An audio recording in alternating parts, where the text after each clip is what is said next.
ጋይስ እነዚህ ሁለቱ ሙስሊሞች ናቸው። እሺ አንቺም በሃይማኖትሽ እኔም በሃይማኖቴ የምለው በየትኛው መጽሐፍ ቅዱስ ነው የተጻፈው? በቁርአን አይደለም። ምንድን ያልከው አንተ የጎግል ተማሪ አንተ አካል አምላኪ ሐቁን ነው የነገረ ፈጣሪ ይሮጣል ሲል አዎ ይሮጣል ብለህ እየተከተልክ አንተ ሙስሊም ነህ ብለህ ነው። አንተ በሽተኛ ነህ እንጂ አይምሮ ስለታመመ እንጂ ምን እውቀት ምን ዕልም ኖሮ ነው ከአሊሞች ፊት ከመሻይኾች ፊት ይዘህ የምትቀርበው ነገር ሲኖርህ እኮ ነው ከሙስሊሞች ጋር የምትወያዩ። ምን እውቀት ኖሮ በጎግል ያወቅከውን በቲክቶክ ያወቅከውን ጥምጣም ከላይ ቆልለህ ቁርአን ስለቀራ ብቻ እኔ ምንድን ነኝ? ሰለፍ ነኝ፣ ዋብያ ነኝ፣ ሱፊ ነኝ ያለውም አለ። ሙስሊሞች ናቸው ሁለቱም። አንድ መስጊድ ውስጥ ነው በሚገርም ሁኔታ የሚሰግዱት። እነዚህ ሰዎች ነገ መገዳደላቸው አይቀርም። ዛሬ መስጊድ ካለዩ ነገ የሚለያቸው ሰይፍ ነው።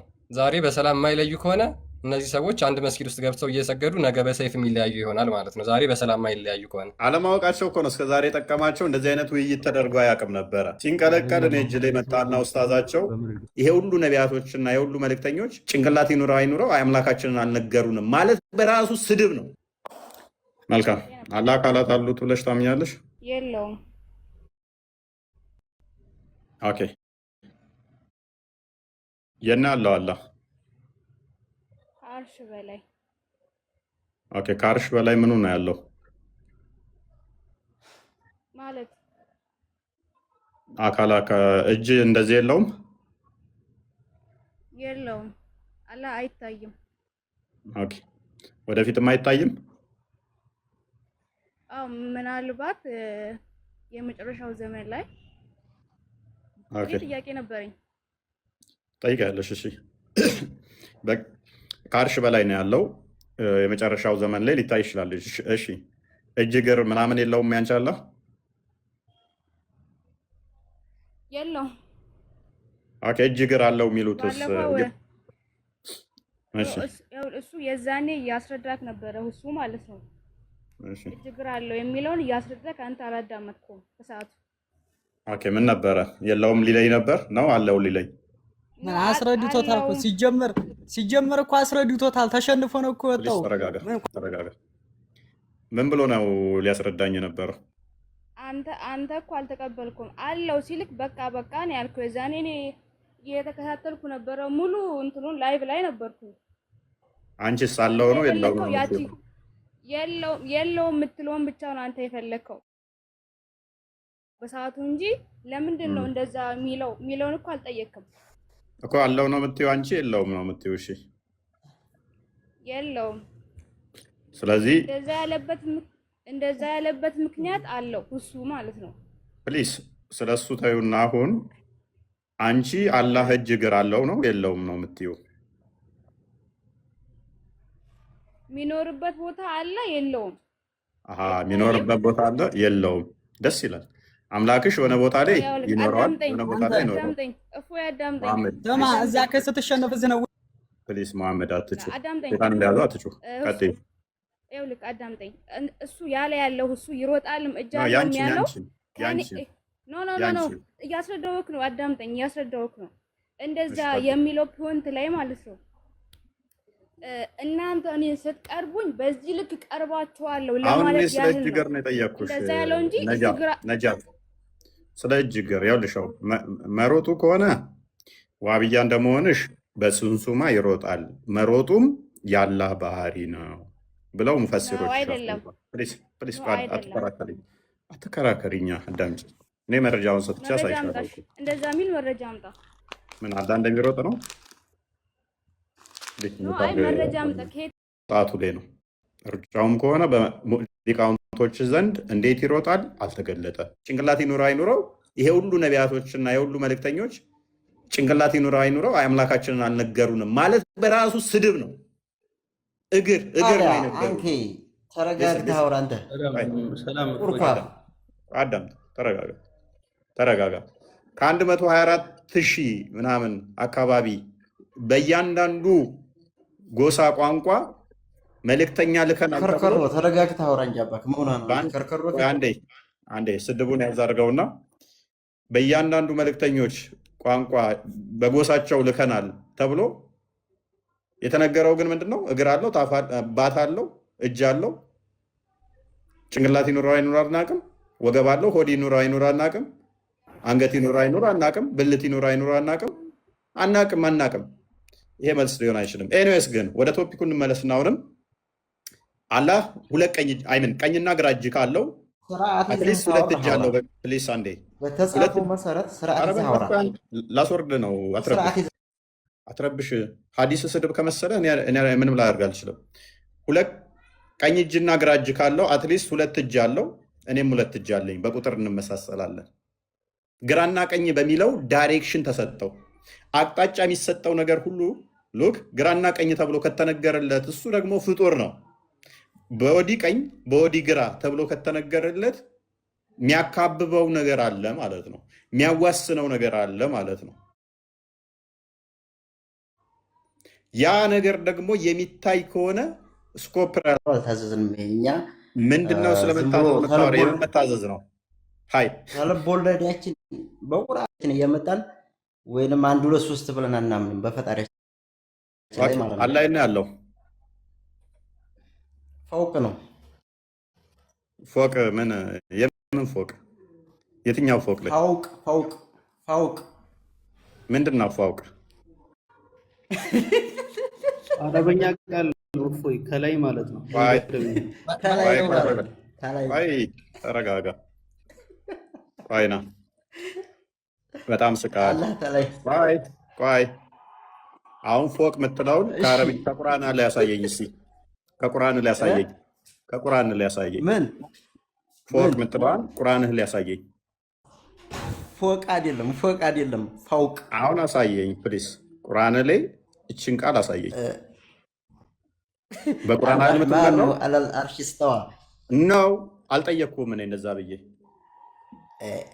አልጠየቅኩህም። ግን ስማ ፕሊዝ፣ ለምን ሽፍታ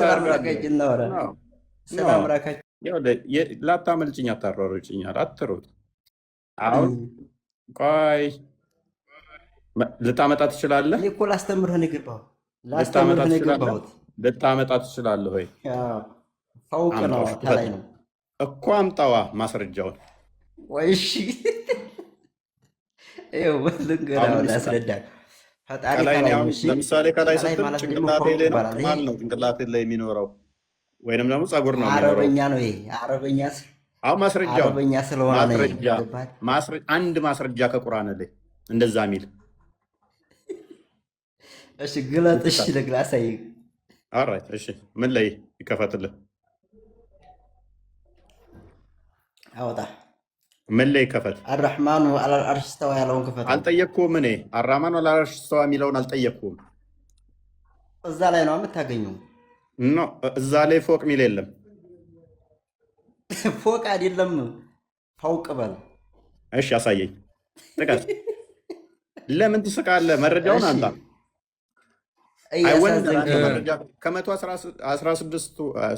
ከ114ቱ ምዕራፍ ውስጥ አንተ ካመጣ አይወንደር ትስቃለህ። ወጠጥ መስል እያሳከኝ ነው። ግንጭልህን አስረዝመ ገጠር የሚረባ ፍየሎች አሉ። ያን ነው መስለኝ። ከነብይ ስለተቀበልካት ስድቡን በኪስ ያዘውና ማስረጃ ልታመጣ ትችላለህ። ስንት ዓመት እድሜህ? ምን ሚስትህን ልድርልኝ ነው እንዴ? ማለት በእስልምና ሚስትን መለዋወጥ ስለ አብዱራህማን ሳዳ ኤቢዲ ሰላም አፎይ፣ እንዴት ነሽ? አልሐምዱሊላህ ሁሉ ሰላም ይመስገነው። አይ ቲንክ አንቺ አካላት ታጸድቂያለሽ አይደል? አላህ አካል አለው ብለሽ እጅ እግር አለው ብለሽ ታምኛለሽ። ይኸውልህ አሁን የገባሁት እኔ ማወቅ የምፈልገውን ነገር እንድታስረዳኝ ነው። ስለዚህ ልጠይቅህና መልስልኝ በስነ ስርዓት። ጥያቄ በኋላ ላይ፣ አሁን ጥያቄ አንቀበልም። ትንሽ ቆይ። ኦኬ እሺ፣ በቃ እሱን ብቻ ተቀበለኝና መልስልኝ። አንድ ጥያቄ ጠይቅ ተባልሽ ኩዊን ሳዳ። ትንሽ መመለስ የምትችይ ከሆነ አሁን ቶፒካችን ላይ መልሺ። ስለዚህ እንዳይደበላለቅ በየተራ እንሂድ። መጀመሪያ እንጨርስና የእኛን ጥያቄ፣ ከዛ በኋላ ደግሞ አንቺ ትጠይቂያለሽ። መልስ መመለስ የምትችይ ከሆነ እንደዛ ከሆነ አታውሩዱኝ፣ እዚሁ እቀመጣለሁ። ቁጭ በይ፣ ችግር የለውም። አብዱራህማን አለ? አብዱራህማን አብዱራህማን ኤቢዲ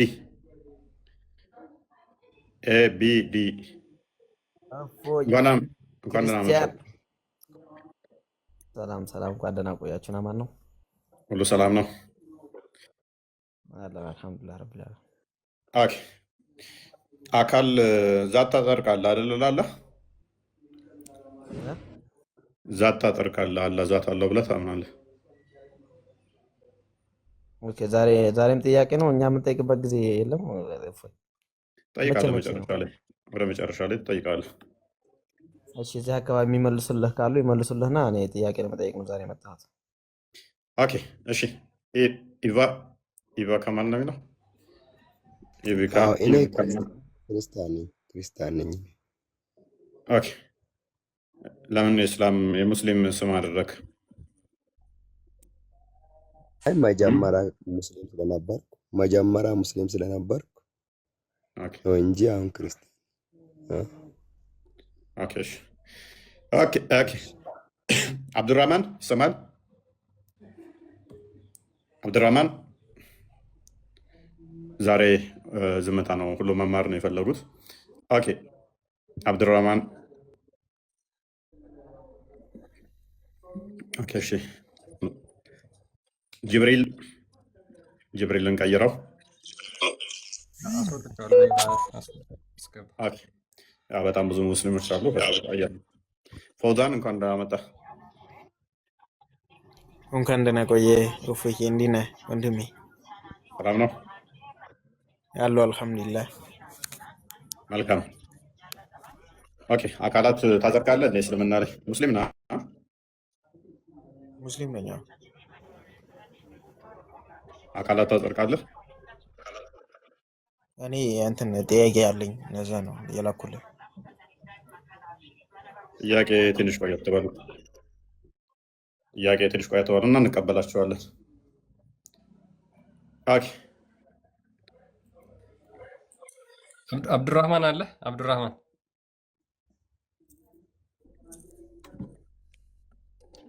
እንደ ትናንቱ ሊሆን ነው። ዛሬም መልስ የለም። ትናንትናም እንደዚሁ ልክ ነበረ እና አንድ የተመለሰ መልስ አልነበረም። ዛሬም አይደገምም ብዬ ተስፋ አደርጋለሁ። ሜቢ ሙስሊሞች እስኪ ስላላህ ከተማራችሁ መልስ እንፈልጋለን። አብዱ እንኳን ደህና መጣህ። አብዱ ይሰማል?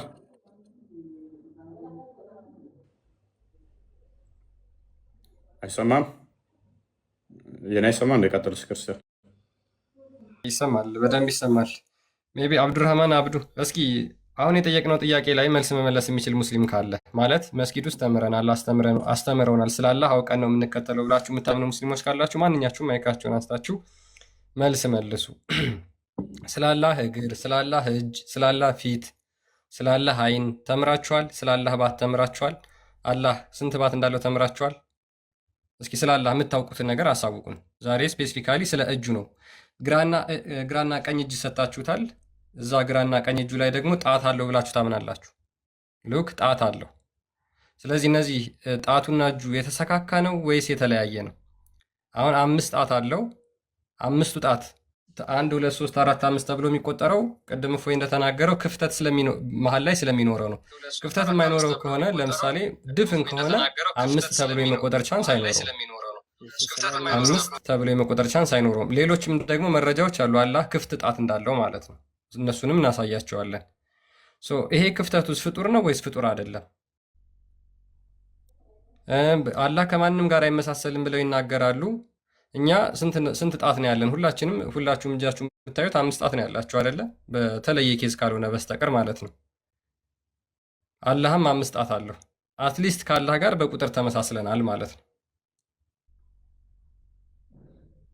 ያ ነቢያቶች ፍጡርን አምላካችን ነው ብለው ሰብከው አልሄዱም። ይሄ ፍጡራን ባህሪ ነው እያልናችሁ ነው። አላህ የተገለጸበት በመሰረቱ ዑመር እንኳን ደህና መጣህ። አላህ ሰላም ነው፣ አልሐምዱሊላህ ሁሉ ሰላም ይመስገነው። ዛት ታጠርቃለህ ላላህ ሰላም ነው። ሲጀመር እንዴት ፍጡራን ጋር እንዴት አምላክ አንድ ሊሆን ይችላል? በምንም ሊሆን አይችልም። አላህ እና ያለው ብለህ ነው የምታምነው? አላህ ከአርሽ በላይ ነው ያለው። ኦኬ፣ ከአርሽ በላይ ነው። ስለዚህ ከበታችሁ አርሽ አለ ማለት ነው። ከአርሽ በላይ ነው፣ አይታይም። ስለዚህ አምላክ ደግሞ ፍጡር አይደለም። ኦኬ፣ ከአርሽ በላይ ያለው አካል እጅ እግር አለው? እጅ እግር አለው፣ ባት አለው፣ ጣት አለው የሚለውን ነገር በቁርአን ላይ ሆነ በሐዲስ ላይም ሆነ አልገለጸልንም፣ አልገለጸም። ገብቶሃል አይደል? ኦኬ፣ አልገለጸም። ስለዚህ እጅ የለውም ብለህ ነው የምታምነው ወይንስ አለው ብለህ ነው የምታምነው? አልገለጸልንም። እንዴት ይኑረውም አይኑረውም አልገለጸልንም። እሺ፣ ምንድን ነው አምላካችሁ? አላህ ማለት ያው ፈጣሪ ማለት ነው እንጂ ፍጡራን አይደለም። አይ እኮ ምንም ካልተገለጸላችሁ እኮ እጅ ይኑረው አይኑረው፣ አንድ ያብዱ፣ እጅ ይኑረው አይኑረው፣ እግር ይኑረው አይኑረው፣ መንፈስ ይሁን አይሁን ምንም የምታውቁት ነገር የለም ማለት ነው። እንዴት አናውቅም? እናውቃለን። እንዴት ፈጣሪያችን እንዴት አናውቅም? እሺ ምንድን ነው እሱ? አላህ ማለት በምንድን ነው ከአርሽ በላይ ያለው? አላህ አይወልድም አይወለድም። እኔ ለእርባታ ነው የጠየቅኩህ ዑመር። እንደዚህ አይነት ጥያቄ እኮ አላህ ይወልዳል አይወልድም ብዬ ጠይቄ ቢሆን ነው። እኔ ስለ ርቢ አልጠየቅኩም። ባት አለው ጣት አለው የሚለውን ነገር በኪታብ ላይም ሆነ በቁርአን ላይም ሆነ አልገለጸልን። ያልገለጸውን ነገር እኛ ማወቅ እንዴት እንችላለን? አንችልም። ጠርኳቸው የሚለው ነገር አይደለም። ቁርአኑ እኮ ይላል እኮ ማለት አልገባኝም። ወይንም ተዊል ታደርጋለህ። ሱረቱ ሳድና እንደ ክፈትለት 75ኛው ሱረቱ ሳድ 75ኛው እኮ በሁለት እጆቼ ፈጅ አለው እግር አለው ባት አለው ጣት አለው ከሚሉት ማለት ነው። ከነኛ ውስጥ ከሆንክ ነው አይደለም? እንደዛ የሚል እኮ የለም እኮ። ኦኬ፣ ስለዚህ እንደዛ እሺ፣ ጎበዝ። እሺ በቃ እናቅለውና አንድ ሰው የኔ አምላክ እጅ እግር ጣት አለው ቢል ያ እንደዛ ያለው ለአንተ አምላክ ሊሆንህ ይችላል? ምን አልከኝ? ድገሙ። አንዱ ተነስቶ አላህ አንድ ሰው ተነስቶ እግር አለው ወይንም ባት አለው ወይንም አንገት አለው ቢል ያልገለጸውን ነገር እንዴት እንደዛ ሊል ይችላል? ስለዚህ ካለ አንድ ሰው እንደዛ ካለ ግን ተሳስቷል ወይንስ ሰምተናል ብዬ አስባለሁ። አመሰግናለሁ። ኦኬ፣ አንድ ጥያቄ ሊጠይቄ ነው የገባሁት። እኔ ጥያቄ ለመመለስ ሳይሆን ጥያቄ መጠየቅ ይችላለሁ? ጠይቃለህ። ቅድሚያ የለኝም አድረስ አደረገውና አላህ እጅ እግር አለው ከሚሉት ነው ወይንስ የለውም ነው የምትለው? አይ እኔ ጥያቄ ሊጠይቅ ነው ሊመልስ አይደለም የገባሁት እያልኩ ነው። ትጠይቃለህ። ትንሽ ቆየት በሉና ተባለ እኮ። ኦኬ፣ አንድ ነገር ልመልስልህ። አንድ ነገር ልል ይፈልጋለሁ። ኡፌ ከኢምራን ጋር ተወያይና ማለት ነው። አንተ እውነትም ኢምራንን ከራት ተማሪዎች አሉ የአንተ ኢምራን ሪካርድ የሚያደርጉ ልጆች አሉ። ተሴቶቹ ጋር ይወያይ፣ እነሱም ያስተምሩታል። አክቹዋሊ እሺ፣ መዝሙር ያሬድ ይሰማል። ቆይ ኤብዲ ተረጋጋና የጠየቅናችሁን ብቻ በደንብ መልሱ። ለማስተዋል ሞክሩ። አምላካችሁን ስቲል ምንም የምታውቁት ነገር እንደሌለ እየታዘብኩ ነው። ባይዘ አንድ ቪዲዮ ክርስቲያን ሜይ ቢ ታሳያቸዋለህ። እንዳላወቅን ታዝበሃል። እኛ ደግሞ ውስጥ ትጠይቃለህ ተባል ከማውረድህ ቁጭ ብለህ ትንሽ አጠብቅም። ለምን ትደርባለህ? ለምን ትረብሻለህ? በቃለሁ፣ ችግር የለውም። አደርብሽ ኢንተራፕት ባደረግን ቁጥር እየረበሽከን ነው።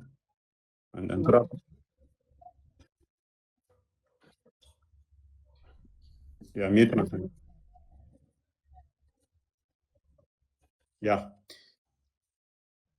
ምን ያህል ንጽጽር የሚሰሩ ራሱ ፌድ አውት እንዳደረጉ ሜይ ቢ ክርስቲያን ብታሳያቸው ደስ ይለኛል። ማለት ንጽጽር የሚሰሩት ራሱ ምን ያህል በቃ በጣም ትታዘቧቸዋላችሁ። እኔ ቴሌግራም ላይ ይቅርታ ንጽጽር ሪከርድ የምታደርጉ ሴቶች ጋር ይወያዩ ቀን ብዬ ነበር መዝሙር ያሬድ ቤት እና አፈርኩኝ እንደዛ በማለቴ።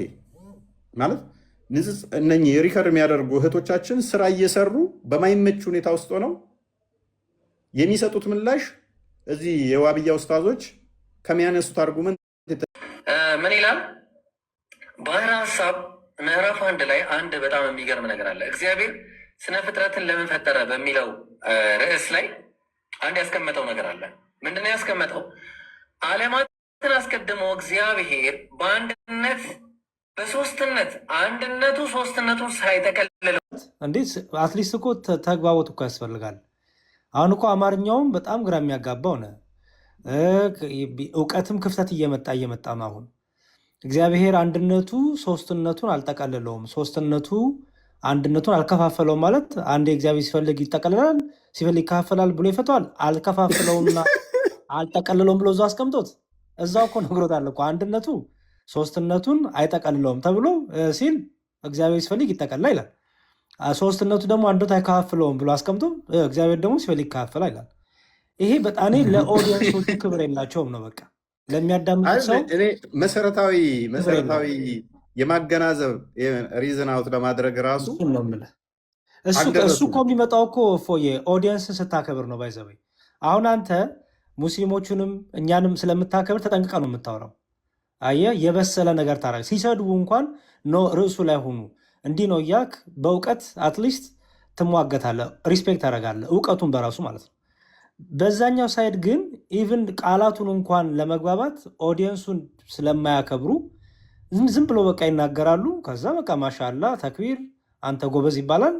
ቼክ የሚያደርግም የለም እንደ ምን እያወራክ ነው የሚልም የለም።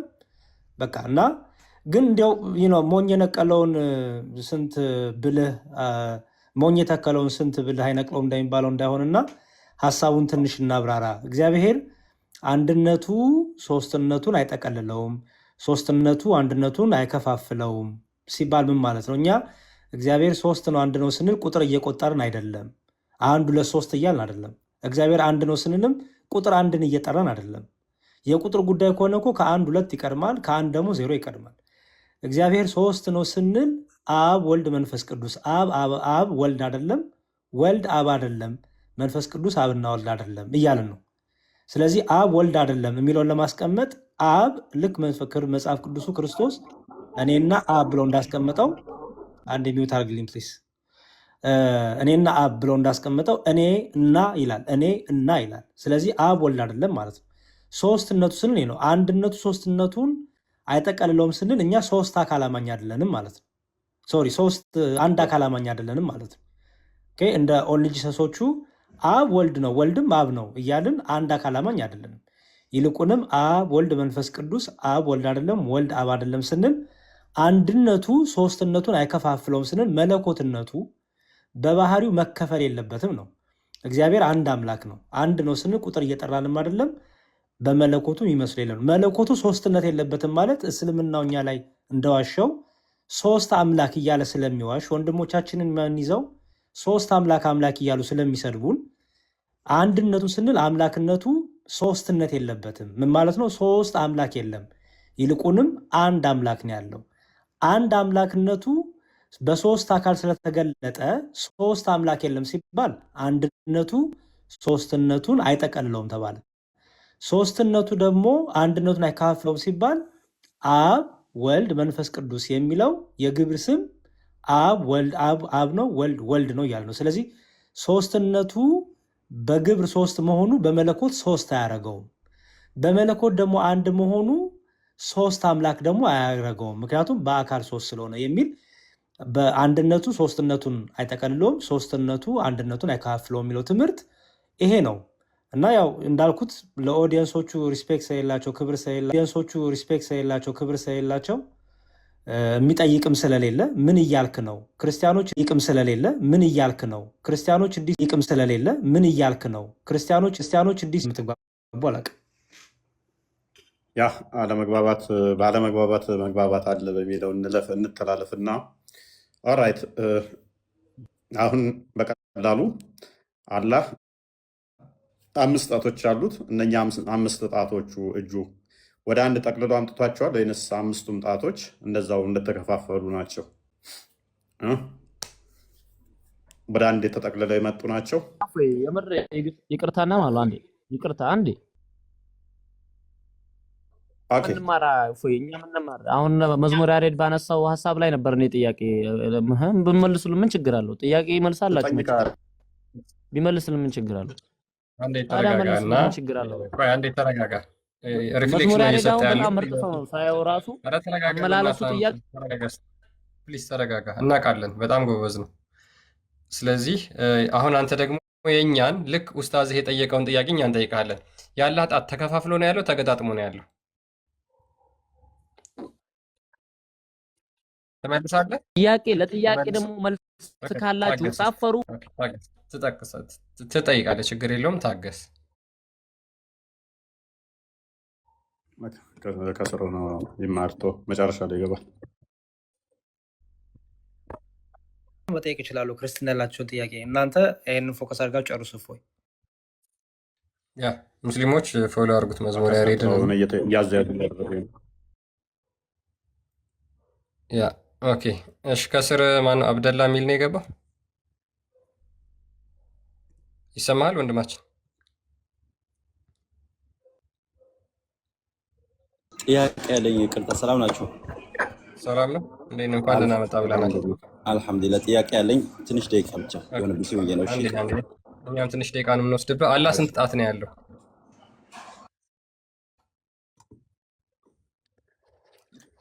አብዱ ማይክን አንሳና አውራ። መለስ አልፈለገም። ቆይ ተውኝ አለኝ እኮ።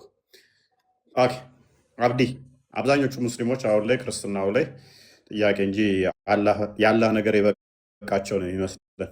ከዲቤቱ በኋላ ስለ ራሱ ማውራትም አልፈለጉም። ክርስትናውን ማወቅ ነው። ሜይ ቢ ቶፒኮች እንትኖችም እንይዝላችኋለን፣ ፕሮግራሞችም እያዘው ጥያቄዎቻችሁ ሙሉ ልንገባበት እንችላለን። እንደዛ ከሆነ አብዲ ይሰማል?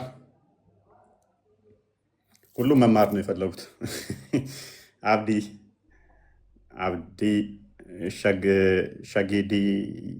ሸግድያ አንተ ያው ለእኔ ነው ሚስጥር እየነገርከኝ ያለው። ከስር ያሉት አያዳምጡ። ሶሪ ኔትወርክ ከስር ላሉ በነገር ሁሉ እፎይ አልጨረስክም? እየጠበኩ ነው። ኦኬ ትጠይቂያለሽ። እችን አዲስ እናንበባት ነው። እሺ ያ እንግዲህ ከአላህ ክፍለ አካላቶች ውስጥ አንዱ እጁ ላይ የተገጠመለት ጣት እንደሆነ ያው እስካሁን ስናወራበት የነበረው ነው። ይሄ ደግሞ በማስረጃ ሙሐመድ የተናገረው ነው። በነገራችን ላይ ከሳሂህ ሙስሊም ላይ ነው ያለው። ሳሂህ ሙስሊም 2786 ላይ አብደላ ኢብን መስዑድ እንዳስተላለፈው ይልና አንድ የአይሁዳዊ ስኮላር ወደ ሙሐመድ ጋር ይመጣና እንደዚህ ብሎ ይናገራል ይላል። ሙሐመድ ቬሪሊ አላህ ዘ ኤግዛልትድ ኤንድ ግሎሪየስ ውድ ካሪ ዘ ሄቨን ኦን ዘ ዴይ ኦፍ ሪዘሬክሽን ኦን ዘ ዴይ ኦፍ ጀጅመንት አፖን ዋን ፊንገር። ምን ይለዋል? አንድ አይሁዳዊ ይመጣና ሙሐመድ ሆይ አላህ በቂያማ ቀን ሰማይን በአንድ ጣቱ ይይዛታል አለው። አሁን ቁጠሩ፣ ሰማይን በአንድ ጣቱ ይይዛታል። ኤንድ እርዝ አፖን ዋን ፊንገር፣ ምድርን ደግሞ በአንድ ጣቱ፣ ሁለት በሉ። ኤንድ ማውንቴያኖስ እና እርጥባማ የውሃ አካላትን ደግሞ የመሬት አካላትን በአንድ ጣቱ ይዛል አለ፣ አራት በሉ። ኤንድ ኢንፋክት ዘ ሆል ኦፍ ክሪኤሽን አፖን ዋን ፊንገር፣ ሌሎቹን ፍጥረታት በሙሉ ደግሞ ተቃራኒ የሆኑ ሃይማኖት ውስጥ ነው ያለው። እሱን ብታጠራው አሪፍ ይመስለኛል። ለምን ሁለት ሃይማኖት ውስጥ ማለት ሁለት ሃይማኖት እንዴት ሆናል? ምክንያቱም ሰለፎች እንዳንተ አያምኑም። አይምን ሱኒዎች እንትኖቹ ዋብዮቹ እንዳንተ አያምኑም። ምክንያቱም አለው ብለው ነው የሚያምኑት። እጅ፣ እግር፣ ባት፣ ፊት፣ አይን፣ እግር፣ ጣት አለው ብለው ነው የሚያምኑት። አላህ ካርሽ በላይ ነው ሲሉ ማለት ነው። ይሄ ካርሽ በላይ የሆነው እግሩ፣ እጁ፣ ባቱ ነው ብለው የሚያምኑት። ሱፊዎቹ ደግሞ አላህ መውጁዱን ቢላ መካ ከሚሉት ውስጥ ደግሞ እነሱ ደግሞ እጅ፣ እግር ለፍጡራን የሚነገር ነው ለአላህ አይነገርም ብለው ነው የሚያምኑት። ስለዚህ አንተ አራማኑ አላረሽ ስተዋ ከሚሉት ውስጥ ስለሆንክ ዛትን መልሰ ደግሞ ድናይ ታደርጋለህ።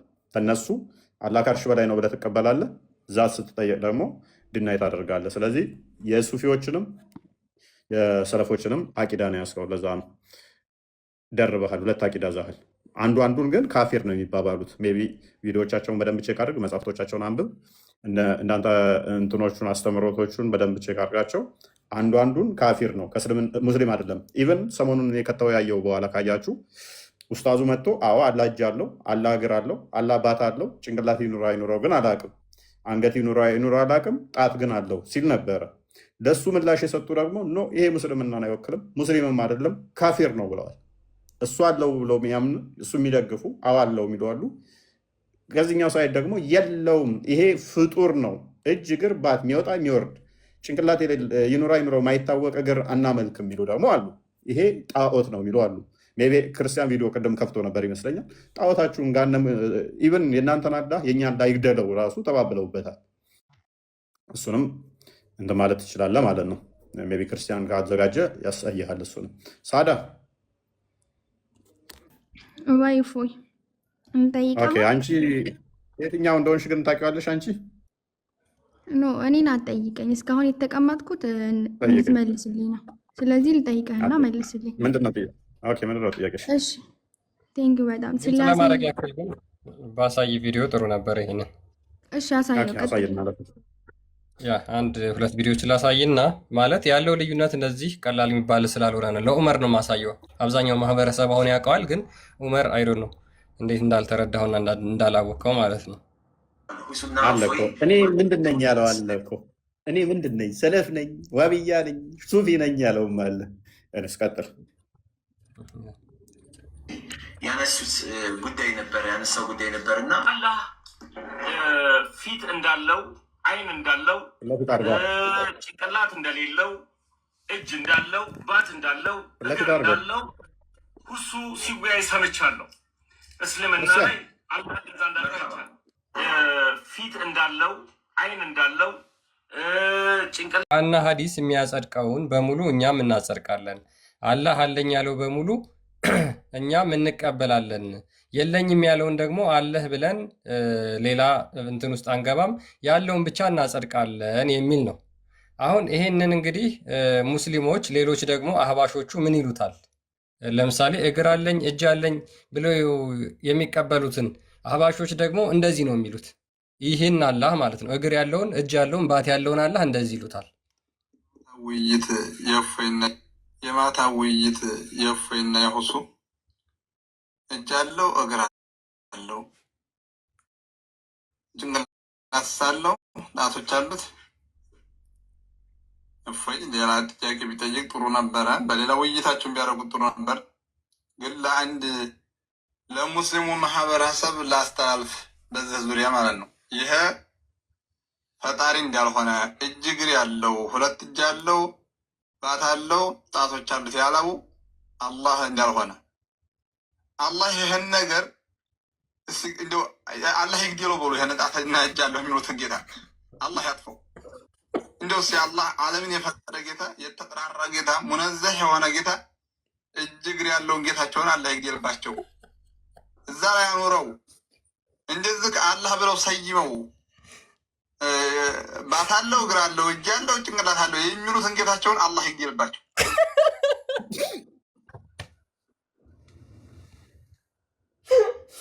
አይ ቲንክ ዑመር አሁን ልዩነቱ ግልጽ ይመስለኛል። አየህ የእናንተ አላህ አሁን ምንድነው የሚገደል ነው ማለት ነው። አህባሾቹ አላህ ይግደለው አላህ ያጥፋው ብለው በዚህን ያክል ነው እንትን የሚሉት። እኔህን አላህ ያጥፋቸው የሚለውን ሱራ 9:30 ላይ ብቻ ነበር ማውቀው። አይሁዶችና ክርስቲያኖችን አላህ ያጥፋቸው የሚል አንቀጽ ስላለ ማለት ነውና የዋሃብዮች አላህ በአህባሾች እንግዲህ እንደዚህ ነው የሚባለው ማለት ነው። ሌላ ቪዲዮ አንደኛ ይኸው መሰለኝ ሌላም የሆነ ኡስታዝም አለ እፎይ የሁሱ እፎይን ወደ የትኛው አምላክ ነው የሚጠራው የሚልም አለ። አይታችሁት ከሆነ ሁሱ መጨረሻ ላይ እፎይን ወደ የትኛው አምላክ ነው የሚጠራው። እንዲሁም ጭራሽ እኚህ ሼህ ምንድነው የሚያደርጉት? ሁሱንም አንተንም ወደ አላህ ይጠሯቸዋል መጨረሻ ላይ። ምክንያቱም ሁሱ የጠራው አምላክ የኔ አምላክ አይደለም፣ የእስልምና አምላክ አይደለም። ላሰማችሁ እችላለሁ እና እነሱ ራሳቸው የኔ ሰፊ ነገር አለ ማለት ነው። የሁሱ አምላክ የኔ አምላክ አይደለም። እንዲሁም ሁሱንና እፎይን ጥሪ ያቀርብላችኋል ወደ ትክክለኛው አላህ እንድትመጡ ብለው የሰሩም ሼህ አሉ እና ማሳየት ይችላል። አይ ቲንክ እሱ አቡ ቢላል መሰለኝ ኡስታዝ አቡ ቢላል ዶክተር እነዛ እሱም ሰርተውብናል። አሁን ያለውን እስቲ ያሰማን። ያሁኑ ሰምተዋል አለ ትልቁ ላይ ያንን የሚገባትም ያለ አለ የዋብዮች አላ ጋነም የሚገባ ነው ያለም አለ። ይሄ ጅግር ያለው የሚወጣ የሚወርደው የዋብዮች አላ ጋነም የሚገባ ነው ያለም አለ። ቀጥል ክርስቲያን መዝሙር ይችላሳያቸዋል። የኔን አላህ አይደለም ሊወክል ይቀርና አንተ ራሱ አለመጠየቅ ህዝብ ላይ ሊይዝ እፈልጋለሁ። ይሮጣ ሲል ወዴት ይሮጣል? ወዴት ነው የሚሮጣው ነበር መልስ የሚያስፈልገው። እኛ ጋር የሚሮጥ የሚወርድ የሚሰቀል አካል ያለው አምላክ የለንም። አላህ ሱብሓነሁ ወተዓላ የማይታይ የማይዳስስ ጌታ ነው ያለን። እሱ ራሱ ፈለቀን በምኑ ኩን ፈየኩን፣ ሌላ ምንም ነገር የለውም። በዚህ ወጣ በዚህ ወረድ የምንፈላፈልበት ምክንያትና አቅም የለንም። እኛ ደግሞ እያልን ያለ ነው አሁን ከእስላሞች ጋር ተወያይተው እስላሞች እንደዚህ እየወቀሱት ነው። ለምን አልጠየቅም? ለምን ወዴት ነው የሚሮጠው ብለህ አልጠየቅም እያለ ነው። እሱም ደግሞ ከዛም በኋላ ያስከትለው ምንድነው ማስረጃው? አንቺም በሃይማኖትሽ እኔም በሃይማኖቴ ብሏል። የትኛው ላይ ነው? የትኛው ክታብ ላይ ነው እንደዚህ ያለ? አንቺም በሃይማኖትሽ እኔም በሃይማኖቴ የምለው በየትኛው መጽሐፍ ቅዱስ ነው የተጻፈው? በቁርአን አይደለም። ምንድን ነው ያልከው? አንተ የጎግል ተማሪ፣ አንተ አካል አምላኪ ሐቁን ነው የነገረ። ፈጣሪ ይሮጣል ሲል አዎ ይሮጣል ብለህ እየተከተልክ አንተ ሙስሊም ነህ ብለህ ነው። አንተ በሽተኛ ነህ እንጂ አይምሮ ስለታመመ እንጂ ምን እውቀት ምን ዕልም ኖሮ ነው ከአሊሞች ፊት ከመሻይኾች ፊት ይዘህ የምትቀርበው ነገር ሲኖረ እኮ ነው ከሙስሊሞች ጋር የምትወያይ።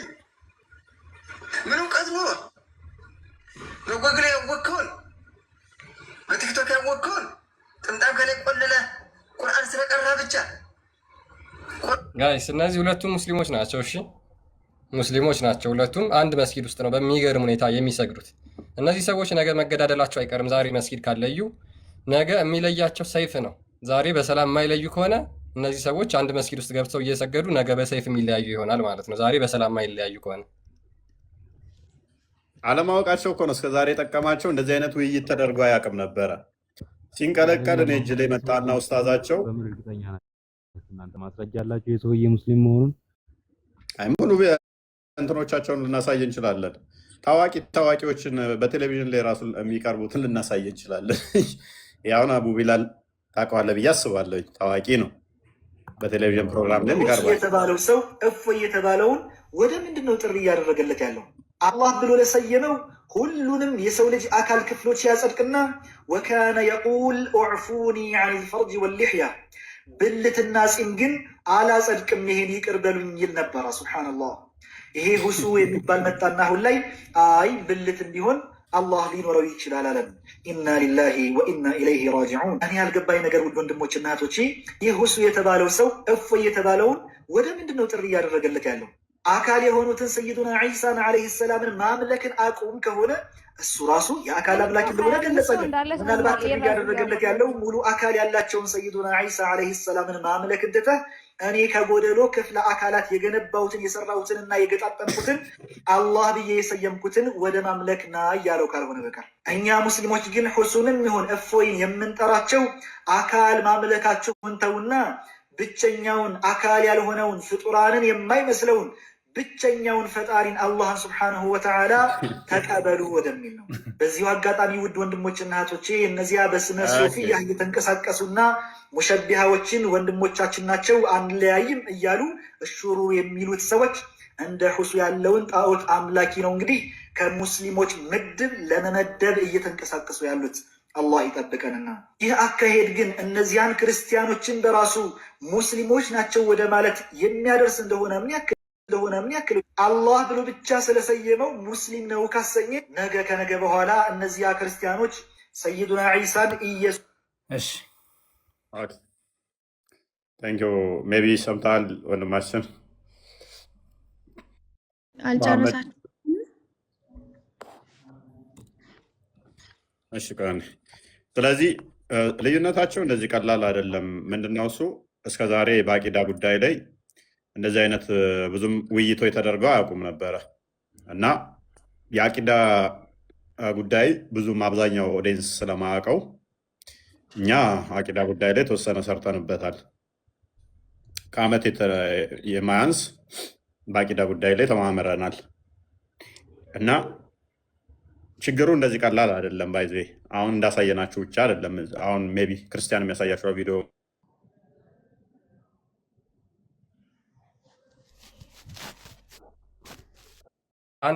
አንድ ነገር በደንብ እንድታስተውሉልኝ የምፈልገው ምንድን ነው፣ እነዚህ አካላት ሁለቱም አንድ መስጊድ ውስጥ ነው እየሰገዱ ያሉት። ኦኬ፣ ግን ምንድን ነው የሚባባሉት? እናዳምጠው። በሉ ከፈለጋችሁ። እናንተና እኛ አንድ አይደለንም። እናንተ ባት ነው የምታመልኩት። እናንተ ሙስሊም መሆናችሁ ራሱ ጥያቄ ምልክት ውስጥ የሚገባ ነው። የኛ አላህ እናንተ አላህ የሚለይ ከሆነ ሂድ እዛ የምትሄድበት እናንተ ባት አለው አለ እግር አለው አለ። አላህ ማን ነው? በአቅጣጫ በቦታ በክፍለ አካላት የሚገለጽ ጌታ አይደለም። እስኪ አንተ ልጠይቅህ፣ ትልቅ ሰው ነህ፣ ከዚህ በኋላ ምንም አጨምርም። እስኪ ይህንን እግር ብሎ የፈሰረ ወይም ባት ብሎ የፈሰረ አንድ ሙፈሲር እስኪ አንተ ከሰለፎች አንድ እስኪ አንድ። ያ እሱን በቤታችሁ ብትማማሩ በመስጊዳችሁ ቢጠያየቁ ጥሩ ነበር። ይህንን ጥያቄ መስጊድ ሁጥባ ላይ ስለ ክርስትና ከምታወሩት ይልቅ አላህ እግር አለው ወይስ የለውም፣ አላህ እጅ አለው ወይስ የለውም የሚያወሩ ነው። እስኪ እናንተ ስለ አምላካችን እኛ ሳናፍር እናስተምራለን፣ ሳንሳቀቅ እናስተምራለን። የእኛ እስልምናችን በመካከላችን ሰላም አለው ብላችሁ የምታምኑ ከሆነ እናቱ የወለደችው ኡስታዝ፣ እናቱ የወለደችው ሼክ ይውጣና ከጁማ ሁጥባ ላይ ስለ አላህ ባት ያስተምር፣ ስለ አላህ ባት ያስተምር፣ ስለ አላህ እግር ያስተምር፣ ስለ አላህ እጅ ያስተምር። ከዛ በኋላ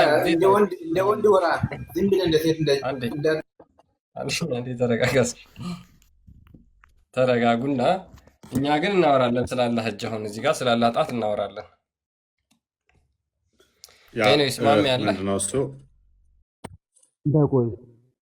መሐመድ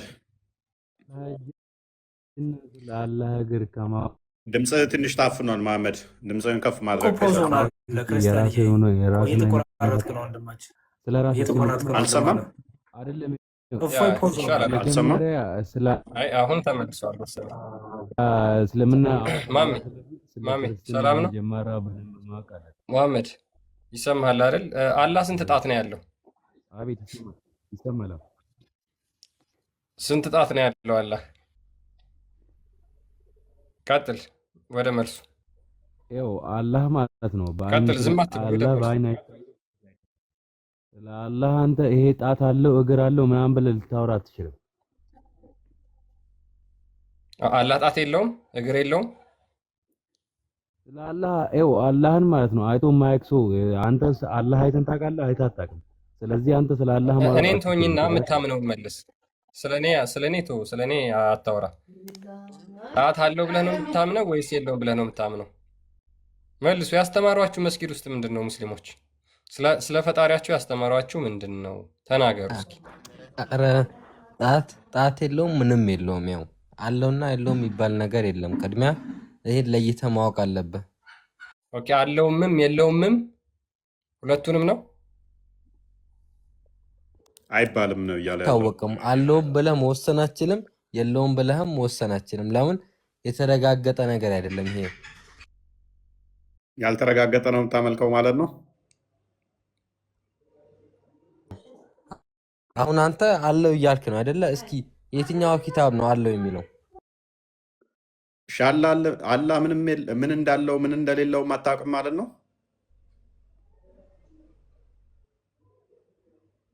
ጀመር ሰውን የመሰለህ እንዴ? አለው የለውም የምትለው ፈጣሪ እኮ ነው። ታዲያ ምንድነው? ምኑን ነው ታዲያ አንድ ነው ብላችሁ የምታመልኩት? ነው እንዴ? ሚዩት ላይ ሆነ ነው የምታወራው። እታች ያላችሁ ይሰማችኋል? ኧረ መዝሙር የእርሶ መሰለኝ። የእኛ ኖርማል ነው። በቃ እኔ ልውጣሽ፣ እየረበሽኳችሁ ከሆነ ሶሪ፣ ይቅርታ። መልሰው ይላኩ፣ ችግር የለም። አሁን እኮ አንድ አይነት ጥያቄ ነው እየጠየቃችሁት ያላችሁት። አይ አንተ እኮ ምንም አታውቅም። አንተ አሁን አንዴ ሳዲ ፕሊስ ቆይ ጣልቃ ትግቢ ትጠይቂያለሽ ተባልሽ። ኡመር አንተ የያዝከውን አቂዳ እንኳን አታውቀውም። አላህ የት ነው ያለው ተብለህ ስጠየቅ የውሃብዮችን አቂዳ ከአርሽ በላይ ነው ብለህ ተናገርክ። ስለ አካላቱ ስጠየቅ ደግሞ የአህባሾችን አቂዳ ነው ያዝከው። እኛ ደግሞ ጥያቄያችን ምንድን ነው? መጀመሪያ ያለህበትን የምትከተለውን አቂዳ ነው በስትክክል ጥርት አድርገህ ካወቅክ በኋላ የእኛን መልስ መመለስ የምትችለው ማለት ነው። ለዛ ነው ስለማታውቀው ተምታቶብሃል። አንተ ጥርት ብሎ ማለት ነው። አዳምጠኝ። እኔ የማውቀው ፈጣሪ በቃ እኔ ሁሉም ነገር አካሉ ስለ አካሉ ስላልገለጸ እሱን አለው ብለንም አናምንም። በቃ ይሄው ጣቱን ገልጿል። እዚህ ጋር ለምሳሌ 5 ጣት አለው ያ ውሸት ነው። ይሄ ውሸት ነው። ውሸት ነው። ጣት አዎ አለኝ በደንብ እኮ ነው። አላለም እኮ እሱ። ጣት አለኝ እሱ እስኪ አላለም። ምኑ ጋር ነው ያለው? ጣት እግር አለኝ አላለም እሱ። አንዴ ፕሊስ በየተራውሩ አንዴ እስኪ ይሄ ሀዲስ ውሸት ነው ቅጥፈት ነው ብለህ ተናገር መሐመድ። አዎ በደንብ ውሸት ነው። እና ደግሞ ሲቀጥል ከአርሽ በላይ ነኝ አላለም። አርሽን የፈጠረው ሊኖርበት ሳይሆን ማለት ነው ስልጣኑን ለማሳየት ነው ብቃቱን እንጂ ሊኖርበት ፈልጎ አይደለም ተናግሯል እሱ። ኦኬ ሚዩት ነህ ወይ? ስለዚህ አላህ ከአርሽ በላይ አይደለም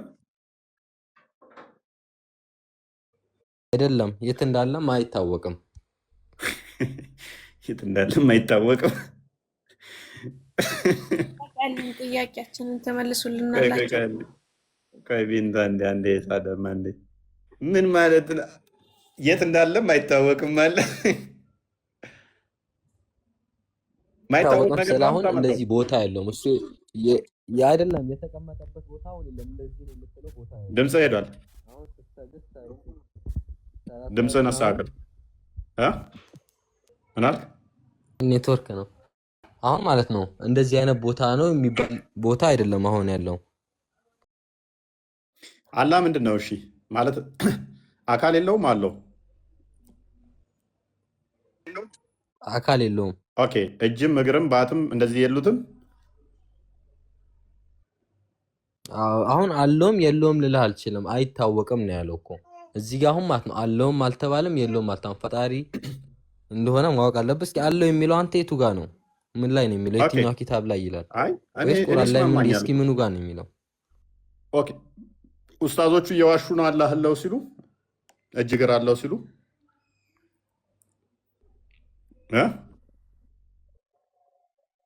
አለው አልተባለም። ኡስታዞቹ አለው ሲሉ እየዋሹ ነው ወይ ነው የሚለው? እንደዛ ሁሉም ኡስታዝ እኮ ሲባል እኮ እውነት አይደለም። ሁሉም ኡስታዝ ሲባል እኮ እውነተኛ አይደለም እኮ። መልካም እሺ፣ አንተ ኦኬ አላህ እጅ አለው እግር አለው ከአርሽ በላይ ነው የሚል እሱ ሙስሊም ነው ሙስሊም አይደለም? እሺ ሙስሊም ነው፣ ግን ሙስሊም ሆኖ ማለት ነው ይከፋፈላል። ሁሉም አስተሳሰባቸው እና አተረጓጎማቸው ይለያያል። የሁሉም ማለት ነው የሁሉም ሰው አስተሳሰብ እንደሚለያየው ማለት ነው። ስለዚህ የኛ አላህ እጅ እግር አለው ከአርሽ በላይ ነው የሚል ትክክለኛ ሙስሊም ነው? ትክክለኛ ሙስሊም አይደለም? ትክክለኛ ሙስሊም አይደለም። ኦኬ ትክክለኛ አላህን ነው የገለጸው ወይንስ ትክክለኛ ያልሆነ አላህ ነው? እሱ አላህ ነው፣ ግን እሱ እንደዛ ያላለውን ነው እነሱ እያሉ ያሉት። ከአርሽ በላይ ነኝም አላለም። በስድስት አቅጣጫ ተፈልጎ ታጥቷል። የትም እንዳለ አይታወቅም። ተፈልጎ ታጥቷል። መልካም እሺ። ስለዚህ ትክክለኛ ሙስሊም ካልሆነ ሙሐመድ ደግሞ ኡመቶቼ ወደ 73 ቦታ ይከፈላሉ 72ቱ የጋነም ናቸው አንዱ ሲቀር ብሏል። ስለዚህ ገነት ነው የሚገባው ጋነም ነው የሚገባው ትክክለኛ ካልሆነ? ልክ ነህ። አሁን እዚህ ጋር ልክ ነህ። አንደኛው ነው ገነት የሚገባ ብሏል።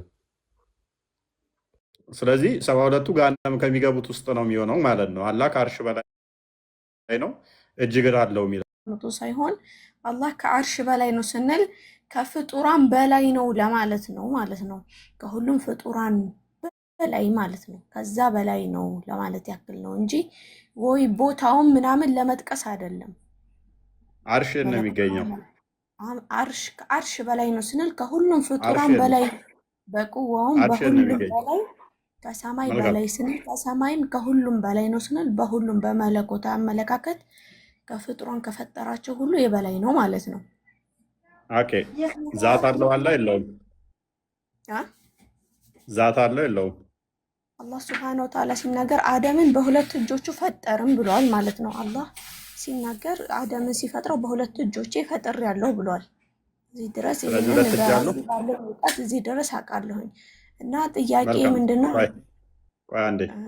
ስለዚህ ሁለት እጅ ያለው አላህ አለው ከአርሽ በላይ ነው፣ ሁለት እጅ ያለው። መልካም። ሙሐመድ ደግሞ ምን አለ ሰምተሽው ከሆነ አላህ ከአርሽ በላይ ነው እጅ እግር አለው የሚሉ ሙስሊም አይደሉም ገሃነም የሚገቡ ናቸው ብሏል። ማስረጃ አለ? ሙሐመድ ያው ወንድምሽ እኮ ነው ያለው፣ እኔ አይደለሁም ያልኩት።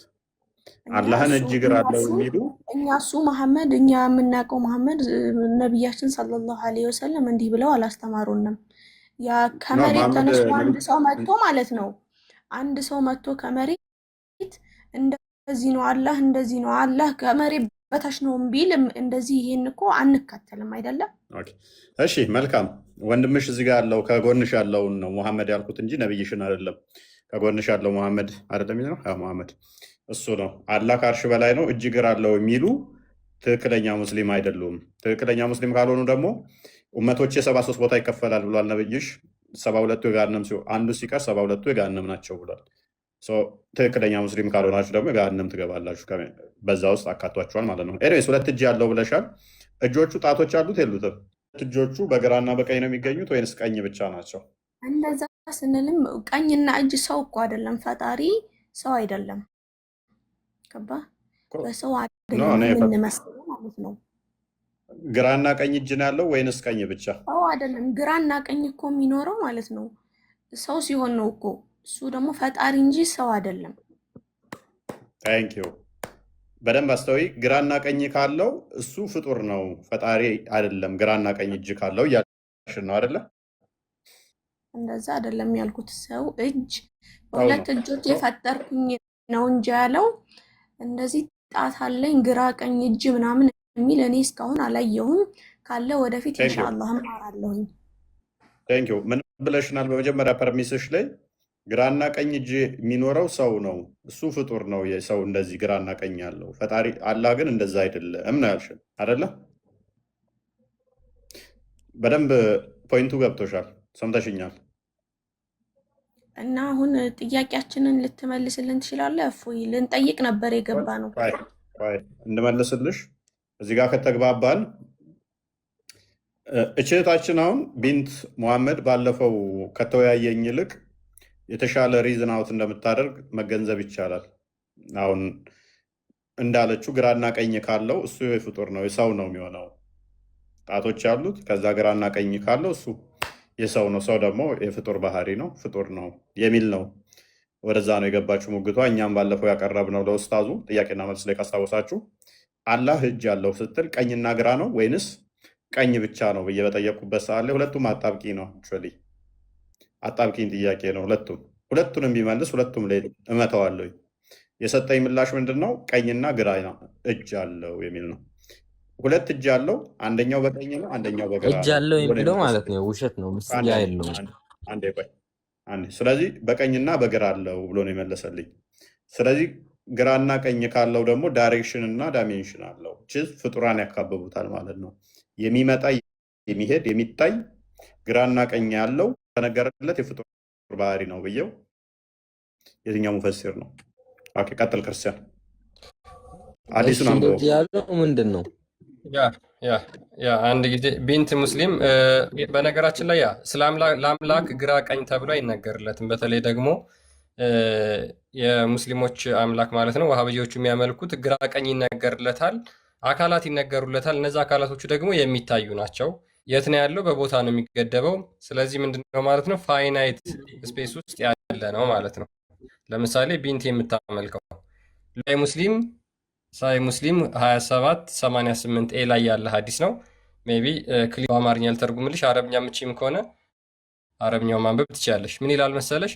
በግራ እጁ ይጠቀልላል። ከዚያም እኔ ንጉስ ነኝ፣ ጨቋኞች የታሉ? ትዕቢተኞችስ የታሉ? ይላል። የምታመልኩት ፍጡር ነው። ግራና ቀኝ ዳይሬክሽን የሚነገርለት አካል በሙሉ ፍጡር ነው። ቢንት እዚህ ላይ ሀሳብ ካለሽ? የኛ አላህ ማለት ነው ግራና ቀኝ ምንም እኛ ሎኬሽን ምናምን የምንነግርለት አላህ አይደለም ያለን ማለት ነው። ይሄው ተነገረለት ላይ ባልከው ላይ ማለት ነው አይደለም እንትን የምንልበት ቁርአኑን ነው የምንከተለው። ስለዚህ ቁርአን ላይ ራሱ እኮ እጅ አለው አይደል? እጅ አለው ማለት እኮ ወደ ሰው ቀየራችሁት ማለት ነው። ስለዚህ ነው እንደዛ አይደለም። አጭበርበረች ለማለት እየፈለግሽ ስለሆነ ቆይ እጅ አለው ግራና ቀኝ አለው ከተባለ ፍጡር ነው ብላለች። አልቀበልም ግራና ቀኝ እጅ ያለውን አላህ ፍጡር ነው ብላለች። ተስማምተናል። እኛም እያልን ያለነው ይሄ ነው። ግራና ቀኝ የሚነገርለት ከሆነ እሱ ፍጡር ነው። ሙሐመድ ደግሞ ምንድን ነው ያለው? ምንም ነገር አለውም አንልም የለውም አንልም። ምንድን ነው ታዲያ ብለህ የምታምነው? አላህ ፍጹም አምላክ ነው። በቃ አለቀ። በቃ ዝም ብለህ አምላክ ነው ብቻ። ኦኬ፣ ያ አምላክ ነው ያልከው ዛት አለው የለውም? ዛት አለው የለውም? መሐመድ ዛሬ ምን አይነት ጉድ ነው የምሰማው? የኡመር አምላክ አላህ ሌላ ነው፣ የቢንት ይለያል፣ የሙሐመድ የሁለቱም ይለያል። አላህ ዛት የለውም? መልስልንም እኮ ጥያቄያችንን ጠይቀን እንጂ አርሽ በላይ ነው አልከ። እጅ እግር ምናምን የለውም። ፈጣሪ አንድ አላህ ብቻ ነው። በቃ ያንን ብቻ ነው ያውቃል። ዑመር አዳምጥ። አንተ አላህ እጅ እግር የለውም፣ አላህ እጅ እግር የለውም ከአርሽ በላይ ነው አልከን። እጅ እግር አለው ከተባለ እሱ የፍጡር ነው ብለሃል። ቢንት ደግሞ እጆች አሉት ከአርሽ በላይ ነው አለች። አደርብ ለሁሉም ለኦዲየንሱ ክሊር እናድርገው። ዑመር ምን አለ? ከአርሽ በላይ ነው፣ እጅ እግር ባት ምናምን አይነገርለትም፣ እሱ ለፍጡር ጋር ማመሳሰል ነው፣ የለውም ብሎናል። ዛትም የለውም አካልም የለውም ማለት ማ ዑመር። ቢንት ደግሞ ምን አለችን? አላህ ሁለት እጆች አሉት ከአርሽ በላይ ነው አለችን። ግራና ቀኝ እጅ ያለው ከተባለ ግን ፍጡር ነው አለችን ቢንት። ሙሐመድ ደግሞ ምን አለን? ከቢንት ቀጥሎ ያለው አላህ የት እንዳለም አናውቅም፣ አይታወቅም፣ ዛትም የለውም አለን። የእኛው ሙሐመድ ደግሞ ምን አለን? መጨረሻ ላይ ያለው አላህ ምን እንዳለው እንኳን አይታወቅም፣ አናውቅም፣ ዝም ብሎ አምላክ ነው አለን። ይኑረው አይኑረው አይታወቅም ማለት ነው።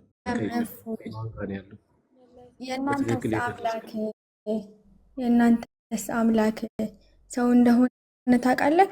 በደንብ አውቃለሁ። በስጋ እንደተገለጠ እሱ በስጋ የተገለጠ አምላክ እንደሆነ በደንብ አውቃለሁ። እና እያወቃችሁ ነው ማለት ነው የምታመልኩት? ሳናውቅ ካዳ እንዴት ጭንቅላት ይኖረው አይኖረው ሳናቅ እንዴት እንከተላለን? ሰው እንደሆነ እያወቃችሁ ነው የምታመልኩት ማለት ነው ምናምን ታውቂያለሽ? ኖ እናንተ ጥያቄ ስትጠየቁ ስላሴ ምናምን ትላላችሁ ሳ ስለዚህ ከፍታ አሳይን። ስላሴ ምን እያሉ ስላሴ ማለት ምንድን ነው? እኛ ምን እያልን ነው የሚለውን ታውቂያለሽ ወይ ያልኩሽ ለዛ ነው። ለምንድን ነው ግን እኔ እየጠየኩ መልሰህ የምትጠይቀኝ? እኔ ለማወቅ ነው የገባው። ስለዚህ እኮ አስረዳኝ። አሁን ለምሳሌ ልሸው አዳምጪ። አሁን እናንተ በተውሂድ ታምናላችሁ፣ ተውሂድን ታምናላችሁ ብዬ ስልሽ ተውሂድን አውቄ ነው የምጠይቅሽ። ተውሂድን በሶስት ከፍላላችሁ፣ ተውሂድ አልአስማእ ወሲፋት፣ ተውሂድ አልሩቡቢያ፣ ተውሂድ አልኡሉሂያ። ይህንን ስጠይቅሽ አውቄው ነው። በሶስት እንዴት ነው የምከፍሉት? ሶስት ማለት ምን ማለት ነው? ተውሂድን እንዴት ነው በሶስት የምከፍሉት? ምንድን ነው ብዬ ስጠይቅሽ ይህንን አጠርቼ ስለመመጣ ማለት ነው። ጥያቄውን በደንብ ካወቅኩት መልሱ ሲሰጠኝ ሪፊዩት ለማድረግም ለመቀበልም ስለሚረዳ ነው። ጥያቄውን ስጠይቅ ዝም ብሎ ከሆነ ጥያቄው ሳይገባኝ ከሆነ የምጠይቀው ጥያቄውን ራሱ ሳልረዳው ከሆነ የምጠይቀው መልስ ብትሰጭኝም አይገባኝም። አየሽ፣ አንቺም ስትጠይቂ ጥያቄው ገብቶሽ ከሆነ ምሰጥሽ መልስ ወይን ይዋጥልሻል ወይን አይዋጥልሽም፣ ወይን ትቀበይዋለሽ ወይን አልቀበልም ትያለሽ። ጥያቄውን በግልጽ ሲገባሽ ነው። አየሽ፣ ለዛ ስላሴ ስንል እኛ አብ ወልድ መንፈስ ቅዱስ እያልን ነው። ሎንግ ስቶሪ ሾርት አብ ወልድ መንፈስ ቅዱስ እያልን ነው። ሶስትነት ወይንም ደግሞ ስላሴ ስንል ነቢያቶች ሰብከውታል። ያ እሱም አምላካችን የባህሪ ልጅ አለው፣ የባህሪ ልጅ አለው። ይህንን ለምሳሌ ሰለሞን በምሳሌ ላይ ምዕራፍ 30 ላይ ከቁጥር 3 እስከ 4 ስለ ልጁ ልጅ እንዳለው አምላካችን ተናግሯል። አንድ ጥበብ ላይ ወደ መጨረሻ አካባቢ ልጁ በስጋም እንደሚመጣ እንደሚገደል የባህሪ ልጅ እንዳለው ነግሮናል። ስለዚህ አምላካችን ልጅ አለው። ልጁ ቃል ተብሎ ይጠራል። አምላካችን የባህሪ ህይወት አለው። የባህሪ ህይወቱ ደግሞ መንፈስ ቅዱስ ተብሎ ይጠራል። ስለዚህ አምላካችን ምን አለው? እስትንፋስ አለው። እስትንፋሱን መንፈስ ቅዱስ ብለን እንጠራለን። አምላካችን ምን አለው? ቃል አለው። ቃሉን ልጅ ብለን እንጠራለን።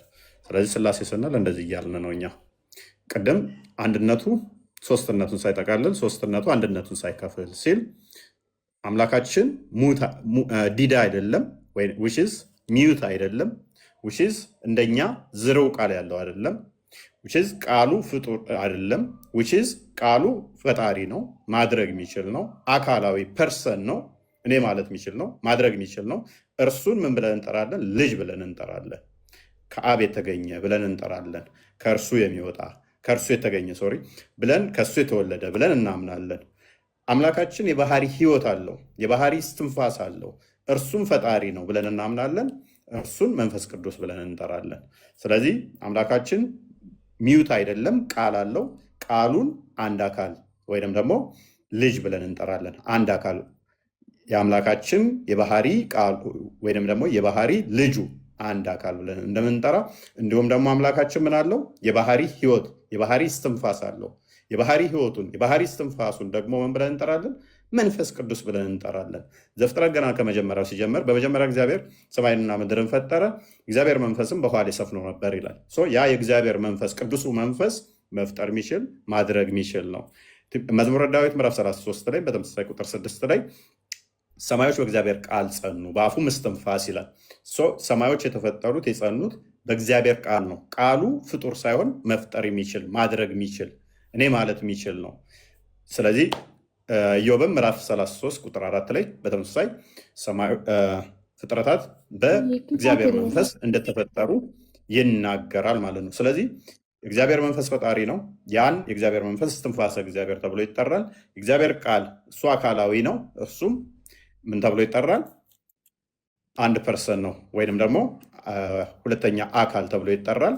ስለዚህ አብ አለ፣ ወልድ አለ፣ መንፈስ ቅዱስ አለ። ሶስት አካል ብለን እናምናለን።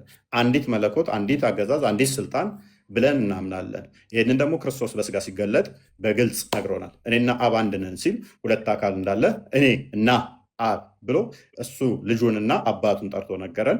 እንዲሁም የባህሪ ህይወት እንዳለው ደግሞ ማቴዎስ ወንጌል ምዕራፍ 28 ቁጥር 19 ላይ በአብ በወልድ መንፈስ ቅዱስ ስም እያጠመቃችሁ ደቀ መዛሙርቴ አድርጓቸው ሲል ስም የምትለው ስልጣን ኦቶሪቲን እንደዚህ ታሳያለች። ስንት ስም ነው የጠቀሰው? አብ፣ ወልድ፣ መንፈስ ቅዱስ። ስለዚህ እኛ ስላሴ ስንል በአብ እናምናለን፣ በወልድ እናምናለን፣ በመንፈስ ቅዱስ ስም እናምናለን እያለ ነው። ስሞች ሳይሆን ስም። በአብ በወልድ በመንፈስ ቅዱስ በሶስቱ አካል እናምናለን፣ በአንዲት መለኮት እንገዛለን እያልን ነው። ስለዚህ አምላካችን በደንብ እናውቃለን። እኛ አንዱ በአንዱ ህልው ናቸው ብለን ደግሞ እናምናለን። ዮሐንስ ወንጌል ምዕራፍ 14 ቁጥር 9-11 እንደሚናገረው በእኔ አብ እንዳለ አብም በእኔ እንዳለ ይህን አታምኑም ይላል። ስለዚህ መንፈስ ቅዱስ ከአብ የሚሰርጽ እንደሆነ ሁሉ እንዲሁም ደግሞ አብ በወልድ እንዳለ ወልድም በአብ እንዳለ አንዱ በአንዱ ህልው እንደሆኑ እናምናለን። ስለዚህ አምላካችን አንድ መለኮት አለ። አንዱ መለኮት ሶስት አካል አለው። አብ ወልድ አይደለም፣ ወልድ መንፈስ ቅዱስ አይደለም። መንፈስ ቅዱስ አሊፍ ላሚም ለምሳሌ የሚለው ሱረቱ በቀራ ቁጥር 1 ላይ ፍጡር ያልሆነ ያላ ቃል ነው ብላችሁ የምታምኑ ያ ፍጡር ያልሆነው ያላ ቃል ወረቀት ላይ ሰፍሯል። ወረቀት ላይ ያለ ያ ፍጡር አይደለም። ነገር ግን ያ ቁርአን በእጅሽ ያሹ ቁርአን ፍጡር አይደለም ትያለሽ። አላህ ነው ወይ ብለሽ አይደለም የአላህ ቃል ነው የምትይኝ። የአላህ ቃል እንደኔና እንዳንቺ ድምፅ አይደለም፣ እንደኔና እንዳንቺ ፍጡር አይደለም። ስለዚህ ምንድን ነው እሱ ማለት ነው? ፍጡር ካልሆነ የአላህ ቃል ከሆነ ፍጡር ካልሆነ ነሰሰርሊ ፈጣሪ ነው የሚሆነው ማለት ነው። ፍጡር ካልሆነ ቃሉ የሚፈጥር ስለሆነ፣ ስለዚህ አላህ አለ፣ ቃሉ አለ፣ እጁ አለ። እጁ ቃሉ አይደለም፣ እጁ እግሩ አይደለም ብለሽ እንደምትይ ሁሉ ሉክ እጁ እግሩ አይደለም፣ እግሩ እጁ አይደለም፣ ወይንም ደግሞ ባቱ እጁ አይደለም ብለሽ አንዱን አካል ከአንዱ እንደምንለይ ሁሉ እኛ ምን እናምናለን? የባህሪ ህይወቱ ቃሉ አይደለም፣ ልቡ ቃሉ አይደለም፣ ቃሉም ደግሞ እስትንፋሱ አይደለም። ስለዚህ አምላካችን ምን አለው? ቃል አለው፣ የባህሪ ህይወት አለው። ሶስት ስንል ከዚህ አንጻር ነው እኛ በአብ ውስጥ ህልው እንደሆነ መንፈስ ቅዱስም ደግሞ በአብና በወልድ ውስጥ ህልው እንደሆነ እናምናለን። አሁን ይሄ በተገናዝቦ ነው። እሺ ስለ አላህ አሁን ስናወራ እጁ በእግሩ ህልው ነው ወይ? ግራው በቀኙ ህልው ነው ወይ የሚለውን ሙስሊሞች ብንጠይቃቸው ይሄን የአምላክ ኮንሴፕት ያውቁት ይሆን? አለበለዛ የተነጣጠለ ነው ማለት ነው። አንዱ በአንዱ የተያያዘ ነው። እንደው ህልው የሚለው አክቹዋሊ አንዱ በአንዱ እንትን ሲል ነው። ኢቭን ፖሪክሮሶስ ነው የሚባለው የመገጣጠም የመሰካካት ራሱ እንደዛ ሳለው መሰካካት ራሱ የፍጡር ባህሪ ነው። ህልው መሆንተውና የመሰካካት ይሄ እንደዚህ እጁ ጣቶቹ የተሰካኩ ናቸው ወይ? ምክንያቱም እጁ እግሩ ካልሆነ እንደኛ ካልቆጠሩት እጁን እግሩን ደምረው እንደኛ አንድ ብለው ካልቆጠሩት እጁና እግሩ ተደምሮ እንደ ፍጡር አንድ ተብሎ ካልተቆጠረ አንድ ሊሆን አይችልም። እጅ ሁለት እጅ ካለው እግር ካለው ባት ካለው እነኛን ሁሉ ደምረው አንድ ብለው ካልጠሩ እንደኛ እኛ እንደምንጠራው አንድ ካላሉ አንድ ሊሆን እግዚአብሔር ብለን እንጠራለን። ስለዚህ ሶስት አካል ስንል ከዚህ አንጻር ነው። ልብ አለው፣ ቃል አለው፣ ስንፋስ አለው። አንድ ነው። ዝም ብሎ እንደ ሰው በኢጅማው ሰብሰብ አድርገን እጆቼ እግሮቼ ተደምረው አንድ እንደመባለው አንድ ብለው ስታልጠሩት ድረስ እንደ ፍጡር ካልቆጠሩት በስተቀር አንድ ሊሆን አይችልም። አምላክ ደግሞ እንደዛ ነው ብለን አናምንም። የኔ ድምፄ ለምሳሌ ከእኔ ከወጣ በኋላ ዝሩ ነው ብትን ነው ምንም መስራት ማይችል ምንም ማድረግ ማይችል ድምፀት ብቻ ነው። የፈጣሪ ቃል ግን እንደዛ አይደለም። መፍጠር የሚችል ነው፣ ማድረግ የሚችል ነው፣ ፐርሰን ነው፣ እኔ ማለት የሚችል ነው። የባህሪ ህይወቱም እስትንፋሱም እንደዛ። እነሱ ደምረው እንደ ፍጡር ነው የሚያስቡት። አሁን አላህን እጆች አሉት እግሮች አሉት ይሰካኩትና አንድ ብለው ሲቆጥሩ ዘሆል ይሄ ሆሉን በፓርቶች ደምረው አንድ ብለው ነው። ዑመር አንተ አካል አለው ብለህ አናመልክም። አካል አለው ብለህ አታምንም። ሲጀመር አንተ ያ ኦኬ፣ አንተ አሁን አካል አለው ብለህ አታምንም።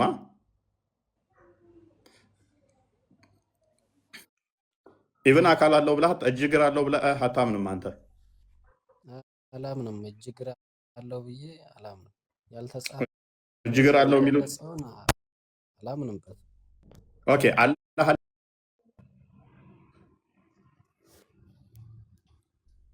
እኔ ጋር የተቋረጠው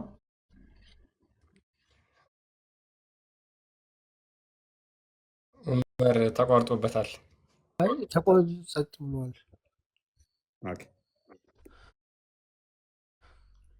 መንፈስ ነው ብሎ ሲያምናል ምናልባት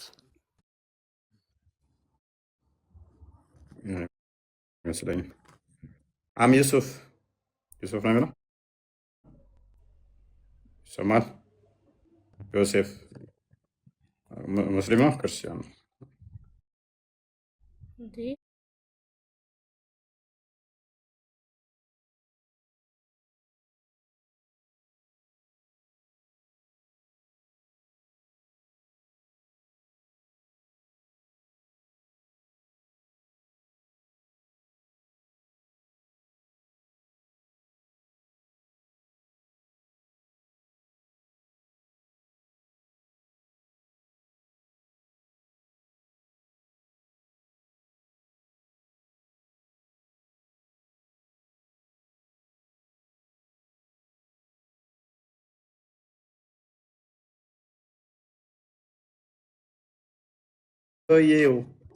ሰርግ አለብህ እንዴ?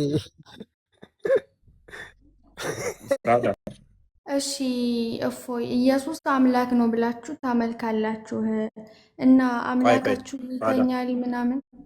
ታዲያ በመጀመሪያ የጠየቅሽኝን ያስረዳሁሽን ሰምተሻል? ሰማሁ። አዎ ሰምቻለሁ። ግን አሁን ያልኩት ገብቶሻል? በደንብ ገብቶኛል። ግን በደንብ እንዲገባኝ ደግሞ ከፍተህ አሳየኝ። በጣትህ እየነካ በጣትህ እየነካ ደስ ይላል። ምን ብዬ ነበር ያስረዳሁሽ? አምላካችን እስትንፋስ አለው። ያን ደግሞ መንፈስ ቅዱስ ተብሎ ይጠራል። ያ መንፈስ ቅዱስ ደግሞ ምንድነው? እሱ የባህሪ ህይወት ወይንም ደግሞ እስትንፋስ እግዚአብሔር ይባላል። እሱም ደግሞ ፈጣሪ ነው። አምላካችን ቃል አለው። ኦኬ ተቀበልኩ። ግን ክፈትና አሳየኝ። እሺ መርሃባ፣ ክፈትና አሳየኝ። አምላካችን ቃል አለው፣ ቃሉም ፈጣሪ ነው ብዬ ነገርኩሽ አለ። አምላካችን 3 ቁጥር 6 ላይ በእግዚአብሔር ቃል ሰማዮች ስር ይታያቸዋል ይታያል ይመስለኛል። ቀጥሎ አንተ ስከፍት እኔ ምንም አይታየኝም። ታችሁ ነኝ አምልኩኝ ያለበትን ቦታ አሳየኝ። መስፈርት ነው ወይ? አንድ አካል እኔ አምላክ ተገዙኝ ብሏል ማለት መስፈርት ከሆነ በቁርአኗ መሰረት ልታመልከው የሚገባው እኔ አምላክ ነኝ አምልኩኝ ያለው ማን ነው? ፈርዖን ነው። ፈርዖንን ታመልካለች ማለት ነው። ክርስቶስ እኛ ምን እናምናለን? ክርስቶስ በስጋ የመጣው ሊያገለግለን ነው። እኔ አምላክ ነኝ አምልኩኝ እያለ አምላክነቱን ሊናገር ሳይሆን በስጋ የተገለጠው እርሱ አምላክ ነው። አምላክነቱን እሺ አባቴ ያለው ማንን ነው? እንሄዳለን እሱ ላይ። አላህ እስከዛሬ ይሰራል እኔም እሰራለሁ ማለት ትችላለህ? አላህ እስከዛሬ ይሰራል እኔም ልክ እንደሱ እሰራለሁ ማለት ትችላለሽ? ምን እየሆንክ ነው? እኔ እኮ ስለ አላህ አይደለም ስለኛ አምላክ አይደለም የጠየኩ ማለት ትችላለሽ። መሐመድ የኝም ለካ ኦኬ። በታችኛው በሌላ ስልክ ልከታተልህ። አንዴ ክፈትልኝ ወይም ታነብልኛለሽ? አንብብልኝ። እሺ ማርቆስ ወንጌል ምዕራፍ 2 ላይ የሰንበት ጌታዋ ክርስቶስ መሆኑን ራሱ ጌታዋ የቀኗ ጌታ ሰው ልጅ መሆኑን ከነገራቸው በኋላ በሰንበት አንዴ ይቅርታ እና ለምንድን ነው ኢየሱስ ወደ አምላኬና ወደ አምላካችሁ ያለው? ኧረ ተረጋጊ፣ ቆይ መልስልሽ፣ ይጨርስልሽ ፕሊስ። መጀመሪያ ይግባሽ። ለመረዳትና እውነትን ለማግኘት ከሆነ ሰዓዲ ተረጋግተሽ መጀመሪያ ይጨርስልሽ። እሺ ክርስቶስ የሰንበት ጌታዋም ነው። ቀኗን የፈጠራት ሰንበትን የፈጠረ ሰንበት የሚሰራባት እርሱ ነው። ዮሐንስ ወንጌል ምዕራፍ 5 ላይ አሁን ክፈትልን። እቺ የሰንበት ጌታዋ ክርስቶስ መሆኑን ከነገራቸው በኋላ ያ 38 ዓመት ታሞ ተኝቶ የነበረውን ሲፈውሰው በሰንበት ብቻ አይደለም፣ ነገር ግን ደግሞ ራሱን ከእግዚአብሔር ጋር አስተካክሎ እግዚአብሔር አባቴ ነው ስላለ፣ ስለዚህ አይሁድ ሊገድሉት አብዝተው ይፈልጉ ነበር። ቴንኪው። እንግዲህ የሰንበት ጌታዋ መሆኑን ነገራቸው። ሰንበትን ደግሞ ሱራ 2:65 አንድ የተዘጋጅልኛለ። ሰንበትን መስራት የሚችለው አንድ አምላክ ብቻ ነው፣ እግዚአብሔር ብቻ ነው የሚሰራባት። ሰንበት መስራት አይፈቀድላቸውም፣ ተከልክለዋል።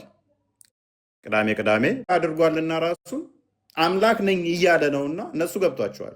እኔና ሳዲ በምናወራው ኮሚኒኬሽን አይደለም። የዛሬ 2000 ምናምን ዓመት በፊት ነው መጽሐፍ ቅዱስ የተጻፈው። ሳዲ ከሰዎቹ ጋር ተግባብተዋል። እኔ አምላክ ነኝ እያላቸው ነው። ለሰንበት እንዳይሰራ ከፈጣሪ በቀር ሰንበት ማንም የሚሰራት የለም። ማንም የሚሰራባት ስላሌለ በቁርአንም ይሄው መረጃ አለ። በሰንበት የሚሰራ ካለ አላህ ምንድን ነው የሚያደርጋቸው? ወደ ዝንጀሮና ጦጣ ይቀይራቸዋል። ወደ ዝንጀሮ ለምሳሌ ሱረቱ በቀራ ላይ ከቁጥር 63 አካባቢ ጀምሮ ሰንበት እንዳይሰሩ ኦልሬዲ ተከልክለዋል። አርብ ቀን ነው የሆነ ወንዝ ዳር አሉ የሚኖሩ አሳ ያጠምዳሉ። አርብ ቀን፣ ቅዳሜ ዕለት ምንም አይሰሩም። አላህ ምን አደረገ? አሳ እንዳይመጣ አርብ ቀን ከለከላቸው።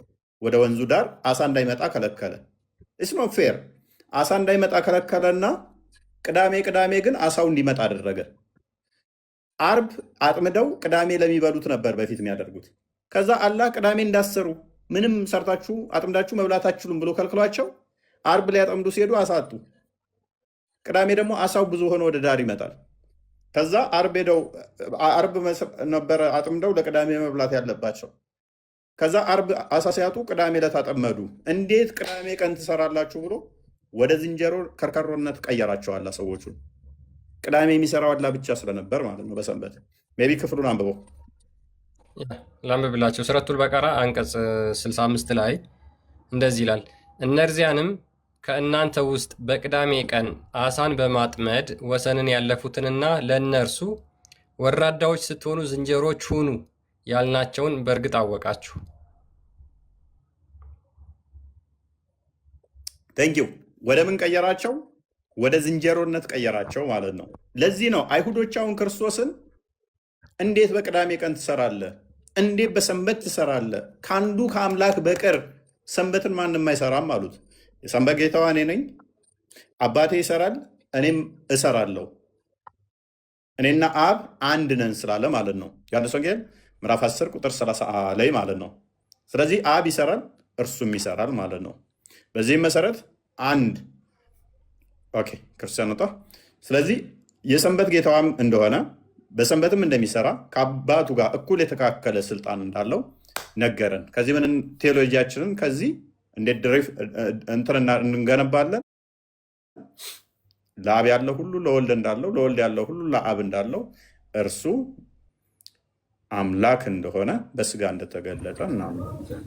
እሺ ቴንክ በጣም እና ደግሞ ሌላው ጥያቄ ኦኬ ኢየሱስ አምላክ ከሆነ ለምንድን ነው እሺ ብዙ ቦታ አባቴ አባቴ የሚለው?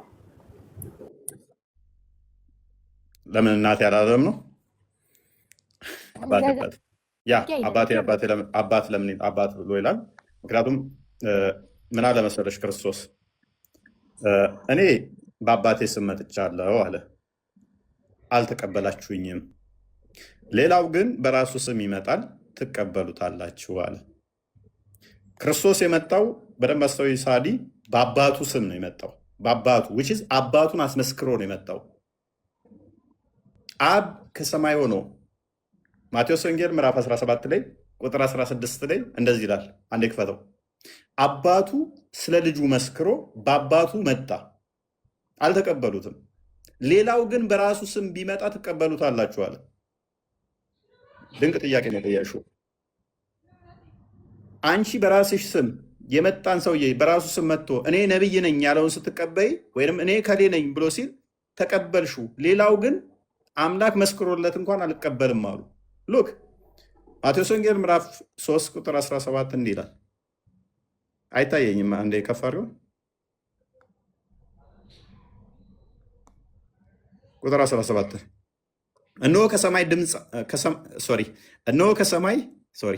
እነሆ ድምፅ ከሰማይ መጥቶ በእርሱ ደስ የሚለኝ የምወደው ልጅ ይህ ነው አለ። በደንብ አስተውይ። አባቴ ለምን ይላል? አባቱ እንዲህ ምስክር እየሰጠ ነው። እመኑበት እያላቸው ነው። በእርሱ ደስ የሚለኝ የምወደው ልጄ ይህ ነው። ከሰማይ ድምፅ መጣ። አባቱ ልጅ ያለው አጋንንቶች አይደሉም። አምላካችን ልጅ የለውም ያለው አባታችን አብ ከሰማይ ድምፁን ልኮ የመወደው ልጄ ይህ ነው አለ። ማቴዎስ ወንጌል ምዕራፍ 17 ቁጥር 5 ነው አንዳርግልኝ። ስለዚህ በአብ አስመስክሮ መጣ። ቁጥር 5 ይመስለኛል። እርሱ ሲናገር እነሆ ብሩህ ደመና ጋረዳቸው፣ እነሆም ከደመና በእርሱ ደስ የሚለኝ የመወደው ይህ ነው፣ እርሱን ስሙት የሚል ድምፅ መጣ። የመወደው ልጅ እርሱ ነው፣ ስሙት የሚል ከሰማይ ድምፅ መጣ። በአባቱ እንዲህ እያስመሰከረ መጣ። አባቱ እየመሰከረለት፣ አብ እየመሰከረለት፣ ብቸኛ አምላክ አብ ነው አንተን አንቀበልም ቢሉም፣ አብ ነው እንጂ አንተን አንቀበልም ቢሉም፣ እናንተ አባታችን የምትሉት እናንተ አምላካችን የምትሉት እኔ አባቴ ይኸው እንዲህ እያላችሁ ነው እየሰሙ ምን እርሱን ስሙ ልጄ ነው የመወደው ልጄ ነው ስሙት እያለ በአብ አስመስክሮ መጣ። አልቀበል አላችሁ፣ አልቀበል አሉ።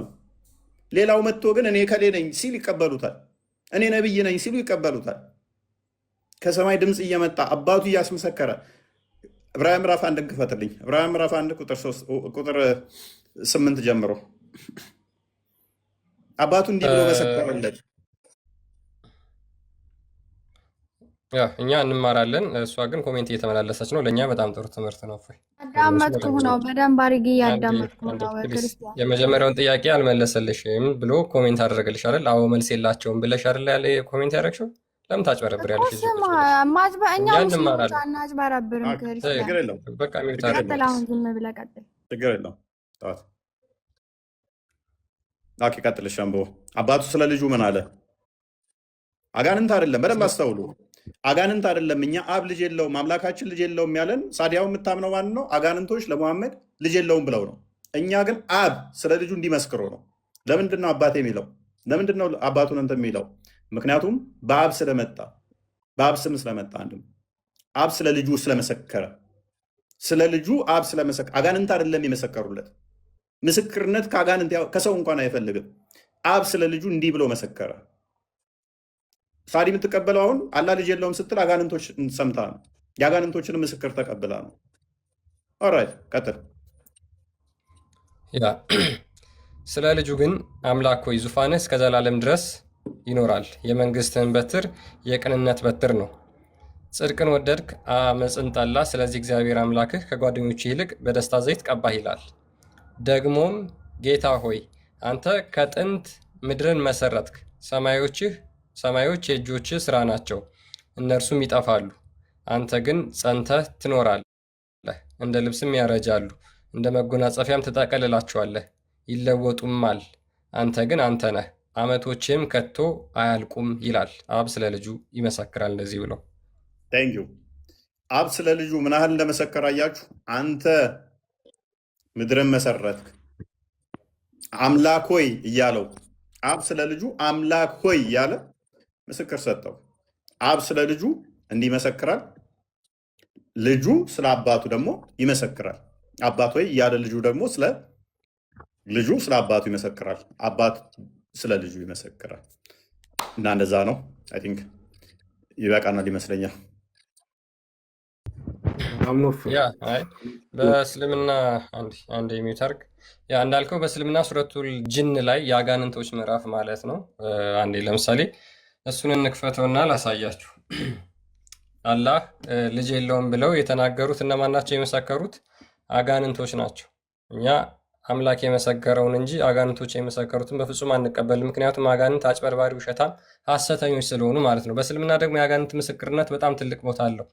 ለምሳሌ ሱራ 72 ይሄ እዚህ ጋር የምታዩት የጋኔን ምዕራፍ ይላል።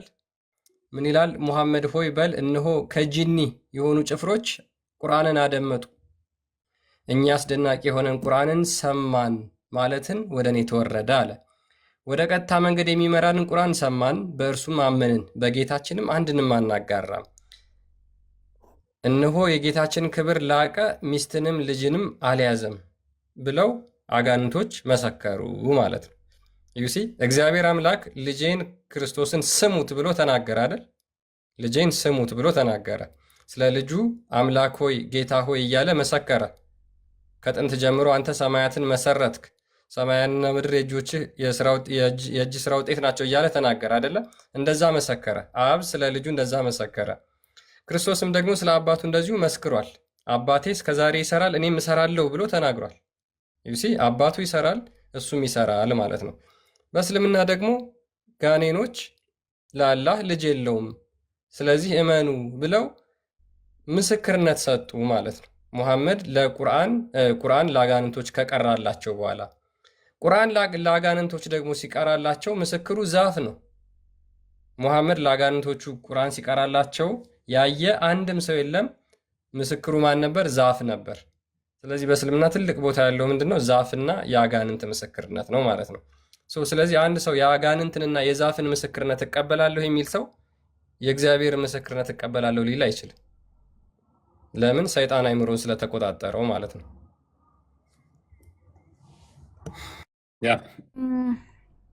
ሳዲ በቃሻል። ዑመር አንድ የመጨረሻ እና የምር ወላሂ ይህን መልስልኝና አወጣለሁ። እኛም አንድ ጥያቄ ነው ያለኝና አንድ ሰው ሲወለድ አንድ ህፃን ልጅ ማለት ነው ካልተጠመቀ የእግዚአብሔር ልጅ አይደለም የሚባለው ለምንድን ነው? ከዛ በፊት የማን ልጅ ነው? ምንድን ነው ያ ልጅ? ሰው ነው። ሰውማ ሰው ነው፣ ግን ለምን የእግዚአብሔር ልጅ አልሆነም ካልተጠመቀ? ኦኬ ሰው በስጋ አይምን ዋብያ ነሽ አባሽ ነሽ እንጂ እኔ እኔ እኮ አሁን ጥያቄ ነው የጠየኩት። እኔ አህባሽም ልሁን ምንም ልሁን ውሃብያም ልሁን ያንን ቶ ስለዚህ እኔ አሁን ጥያቄ አሁን የጠየኩት በጥያቄ እኮ በጥያቄ አይመለስም አይደለም። ስለዚህ ለዚህ መልስ ብትሰጠኝ ደስ ይለኛል። መልካም። ሰው ሲወለድ ምንድን ነው? እሱ ኖርማል ሰው ነው። በቃ ሲወለድ ሰው ነው። ምክንያቱም ሌላ ምንም ነገር የለውም። ሰው ሆኖ ነው አዳማዊ ሆኖ የሚወለደው። ነገር ግን ዳግም መወለድ አለበት። ዳግም የእግዚአብሔርን መንፈስ ቅዱሱን መንፈስ ተቀብሎ የእግዚአብሔር ልጅ መሆን አለበት። አምኖ መጠመቅ አለበት። ሕፃናት ግን የሚክዱበት ቴንደንሲም ስለሌላቸው እግዚአብሔር ልጆች የሆኑ ዘንድ በዛው በእግዚአብሔር ቤት ውስጥ እንዲያድጉ ተጠምቀው በዛው ያድጋሉ፣ በዛው ተኮትኩተው ያድጋሉ ማለት ነው። አንቺ ግን ለምሳሌ አሁን የዛሬ የእግዚአብሔር ልጅ አይደለሽም። ወደ እግዚአብሔር ልጅነት ስንጠሪ ምን ትሆኛለሽ? ታምኛለሽ፣ አምነሽ ትጠመቂያለሽ፣ ቅዱሱ መንፈስ ትቀበያለሽ። በውስጥሽ አንቺ የእግዚአብሔር ማደሪያ ትሆኛለሽ። ሴጣን አያድርብሽም። ስለዚህ የማን ማደሪያ ትሆኛለሽ? የእግዚአብሔር ማደሪያ ትሆኛለሽ። ስለዚህ የእግዚአብሔር ማደሪያ ትሆኝ ዘንድ አምነሻል፣ ትጠመቂያለሽ። በቃ ስለዚህ ከዛ በፊት ልጅዮ ካልተጠመቀ የሰይጣን ማደሪያ ነው ማለት ነው። ህፃናት ማለት የሰይጣን ማደሪያ ናቸው የሚለው እንትን አይለውም። ግን ምንድነው ህፃናት የመካድ ቴንደንሲ ያላቸው የመካድ እኮ አንድ ህፃን ልጅ እኮ ያው ንጹህ ነው። ምንም ስለዚህ ስለ ምድር ላይ ስለ ዱንያ ምንም የሚያውቀው ነገር የለም አይደለም። የመጣው ከፈጣሪ ነው አይደለም። ሲመጣ እኮ ገና ከዛው ከፈጣሪ ነው የመጣው። ያ ማለት እንደ እስልምናው ህፃናት ገና ሲወለዱ ነው ሴጣን የሚነካቸው አይደለም። ከኢሳና ከሜርያም በቀር እንደ እስልምና ከሆነ ሁሉም ህፃናት ሴጣን ይጠናወታቸዋል። እንደ ክርስትና ግን ሴጣን ይጠናወታቸዋል ብለን አናምንም። ህፃናት ገና ምንም የሚያውቁትም ነገር ስለሌለ፣ ምክንያቱም ሴጣን ራስ ወደ ራስሽ እያስገባሽ የምትሄጂው አሁን ለምሳሌ ልምምዶችሽ እዛ እውነታውን እየካድሽ ስትመጪ ምናምን ነው። እንደ ክርስትናው ገና ስንወለድ ይነካናል፣ ሴጣን ይጠናወተናል፣ በደማችን ውስጥ ገብቶ እንትን ይላል ምናምን ብለን አናምንም። ነገር ግን ምንድነው እሱ እነኛ ህፃናት በእግዚአብሔር ቤት ውስጥ ማደግ አለባቸው። በእግዚአብሔር ቤት ውስጥ እንዲያድጉ ደግሞ ወላጆች ምን ያደርጓቸዋል? አስጠምቀው በዛ አሳድጓቸዋል ማለት ነው። ምክንያቱም ቅዱሱን መንፈስ እየተካፈሉ የሚገኘውን ከዛ በረከት እየተቋደሱ ያድጋሉ። አንቺ ግን አድገሻል። ለምሳሌ ክርስቲያን ልሆን ብትይ እንደ ህፃን ነው የምትመለሹ። ምንድነው አምነሽ ትጠመቂያለሽ፣ ቅዱሱን መንፈስ ትቀበያለሽ፣ በዛው ታድጊያለሽ ማለት ነው። ያ ይረዳሻል። ቅዱሱ መንፈስ አጋንንታዊ ነገሮች ወደ አንቺ እንዳይመጡ፣ አጋንንታዊ ነገሮች ወደ አንቺ እንዳይገቡ እንትን ብትይ እንኳን የሆነ የእግዚአብሔርን መንፈስ በአንቺ ላይ ካለ በቀላሉ የምትሸነፊበት አይደለም ማለት ነው። ስለዚህ አንደኛ ልጅነት የምታገኝበት አባቴ ብለሽ የምትጠሪበት ነው። የእግዚአብሔርን መንፈስ ስትቀበይ ባሪያ አይደለሽም። ከዛ በኋላ ልጅ ነሽ። ልጅ ከሆንሽ ደግሞ ወራሽ ነሽ። ሮሜ ምዕራፍ 8 ላይ ከቁጥር 15 ጀምሮ እንደሚናገረው አባት ብለን የምንጠራበትን የልጅነትን መንፈስ ተሰጠን። ከእንግዲህ ደግሞ እንግዲያውስ እንደ ተስፋው ቃል ወራሾች ነን ይላል። ስለዚህ አንድ ሰው አምኖ ሲጠመቅ ይድናል። ያ ሚድነው ደግሞ አባቴ ብሎ አምላኩን ይጠራዋል ማለት ነው። የተጠመቃችሁ ሁላችሁ ክርስቶስን ለብሳችኋል እንደሚል ገላትያ ምዕራፍ 3 ላይ ማለት ነው። ስለዚህ ክርስቶስን ትለብሻለሽ። ከዛ አንጻር ነው። ለምሳሌ እናንተ ህፃናት ሲወለድ በሰባተኛው ቀን ባልሳሳት እንትን ምን ነበር የሚባለው? አቂዳ ሳይሆን አቂቃ ታወጣላችሁ አይደለ? አቂቃ ታወጣላችሁ። ያ ማለት እኮ ከዛ በፊት ያላህ ልጅ ይሆናል። እንደናንተ አሁን ያላህ ልጅ ይሆናል ብለን አይደለም ሀቂቃ የምናወጣው ማለት ነው። ሀቂቃ ለምን የምታወጡት? እንደዛ አይደለም። ያም ደግሞ ሀቂቃ ደግሞ ግዴታ አይደለም። ያፈለገ ሰው ያወጣል። ይህ እኛ ግዴታ አይደለም ሀቂቃ ማለት ነው። ግርዛትስ? ግርዛት ለወንድ ልጅ ግድ ነው። በስንት ዓመቱ? ወዲያው ቢገረዝ ጥሩ ነው ይባላል። በስምንተኛ ቀን ምናምን ታስገርዛላቸው። ስለዚህ ግርዛት ግዴታ ነው አይደለ? በእስልምና ያ ስለዚህ አንድ መገረዝ ምንድነው እሱ? እኛ ምን እናምናለን መሰለሽ? ግዝረት ለአብርሃም የተሰጠ አስቀድሞ እንትን ነበር። በአዲስ ኪዳን ደግሞ ጥምቀት ነው። አብርሃም ልጆቹ በስምንተኛ ቀን ያስገርዝ ነበረ። በዛ የሚወለዱ ግርዘት በስምንተኛ ቀን ይገረዙ ነበረ። ህፃናቶቹ ያኔ ምን ያውቃሉ? ለምንድነው የሚገረዙት ምናምን ነው። ቃል ኪዳኑ የተሰጠው ግርዘት በ8 ቀን እንዲገረዙ ነው። አወቁም አላወቁም ቃል ኪዳኑ በዛ ተሰጥቷል። በዛ ቃል ኪዳን ውስጥ ያድጋሉ አይደለ? ተገርዘው የዛን ቃል ኪዳን ጠብቀው የተገረዙ የእስልምና ልጆች አሁን ሁሉም ሙስሊም ነው የሚሆኑት አይደለ? ሙስሊም ሆነው በዛው ነው የሚያድጉት። በዛው የምታሳድጓቸው እና እናንተ አትገረዙም እንዴ? እንደዛ ችግር የለውም እሱ እናንተ ጋር ነው ያልኩሽ። አሁን ለምሳሌ አንድ ሰው ወደ እስልምና ቢገባ ማሊክ ይተናገረዋል። አንድ ሰውዬ ወደ እስልምና መጣ አለ እና እስልምና ተቀበለ። ከዛ አልተገረዘም ነበር። ተገረዛል ነው። ትልቅ ሰው ነው። በዚህ ትልቅነቴ እስልምና ውስጥ ግርዛት ግዴታ ነው፣ ወንድ ልጅ ግዴታ አለበት። ኖ እኔ እፈራለሁ አልገረዝም አለ። አይ ካልተገረዝክ አይሆንም መገረዝ አለብህ፣ በቃ ከእስልምና እወጣለሁ አለ። አይ ከእስልምና ሙርተድ ደግሞ ያስገድልሃል። እንዴ ስገባ ብልትህን ትቆረጣለህ፣ እወጣለሁ ስል አንገትህን እንቆርጣለን። ምን ውስጥ ነው የገባሁት አለ ብሎ የቀለዳት ቀላለች። ተረቱን መልስልኝና ሙፍቲ ማማሌክ ነው የሚባለው። ኤኒዌይስ ምንድነው እሱ? ስለዚህ ጥምቀት አንድም ግዝረት የጥምቀት ጥላ ነበረ፣ ከዛም አንጻር ነው። ስለዚህ ያመነ የተጠመቀ ይድናል። ያመነ የተጠመቀ ይድናል። ዮሐንስ ወንጌል ምዕራፍ 3 ላይ ከቁጥር 1 ጀምሮ እስከ 6 እንደሚናገረው ሁላችን ያነኛ ደግሞ የተጠመቁ ክርስቶስ ሕፃናትም ጭምር የቅዱሱን መንፈስ ተካፋይ ይሆናሉ ማለት ነው ሲጠመቁ። ወደ ጥያቄ ስንመለስ ያ ሰው ካልተጠመቀ ዙሮ ከዛ በፊት የእግዚአብሔር ልጅ አይደለም ማለት ነው። ያ ልጅ ካልተጠመቀ የእግዚአብሔር ልጅ አይደለም፣ ክርስቲያንም አይደለም ማለት ነው። ማጠቃለያ ባጭሩ ስትነግረኝ ህፃናት የመካድ አቅም የላቸውም። ለማመን ምን አለ መሰለሽ፣ ማመን አለብሽ። ስትጠመቂ ያመነ የተጠመቀ የሚለው ህጉ ራሱ ለህፃናት ያመነ የተጠመቀ የሚለው ያንን እኮ ብትጠምቀውም ባትጠምቀውም ያው ነው፣ አያውቅም። አዳምጪ። ኤክሰፕሽን ላይ ህግ አይሰራም። ኤክሰፕሽን ላይ ህግ አይሰራም። ህፃናቱ የመካድ ብቃት እንትን የላቸው። አንድ ሙስሊም የሚባለው ሲያምን ነው አይደለ? ሳያምን ሙስሊም ይባላል? ህፃን ልጅ ያ ሶብይ ልጅ ሲመጣም ሙስሊም ነው። የአደም ልጅ ሁሉ የሰው ልጅ ሲፈጠር እኛ ስናምን የሰው ልጅ ሲፈጠር ጀምሮ ሙስሊም ነው። ጥምቃት ምናምን የሚባል ነገር እኛ ጋር የለም። የሰው ልጅ ሙስሊም ነው የሚለው እሱ ሙስሊም። ስለዚህ ሳታምኝ ነው ሙስሊም የሚባለው። ያ ሶብይ ልጅ እኮ ማለት ነው። አንድ ሙስሊም ያደርገው አንድ ሰው ሙስሊም ያስብለው ምንድን ነው? እሱ ምን ሲያሟላ ነው? በላኢላሃ ኢለላህ መንገድ በአላህ ሲያምን፣ አንድ ነቢያቶች የአላህ መልእክተኛ መሆናቸውን ሲያምን፣ ሁለት ሰላትን ሲሰግድ፣ ጾምን ሲጾም፣ ዘካን ሲያወጣ፣ አቅሙ ከቻለ ደግሞ ሐጅን ሲያደርግ ነው። ህፃን ልጅ እነኝን የሚያደርግ ከነኝህ ውስጥ የቱን ነው የሚያደርገው?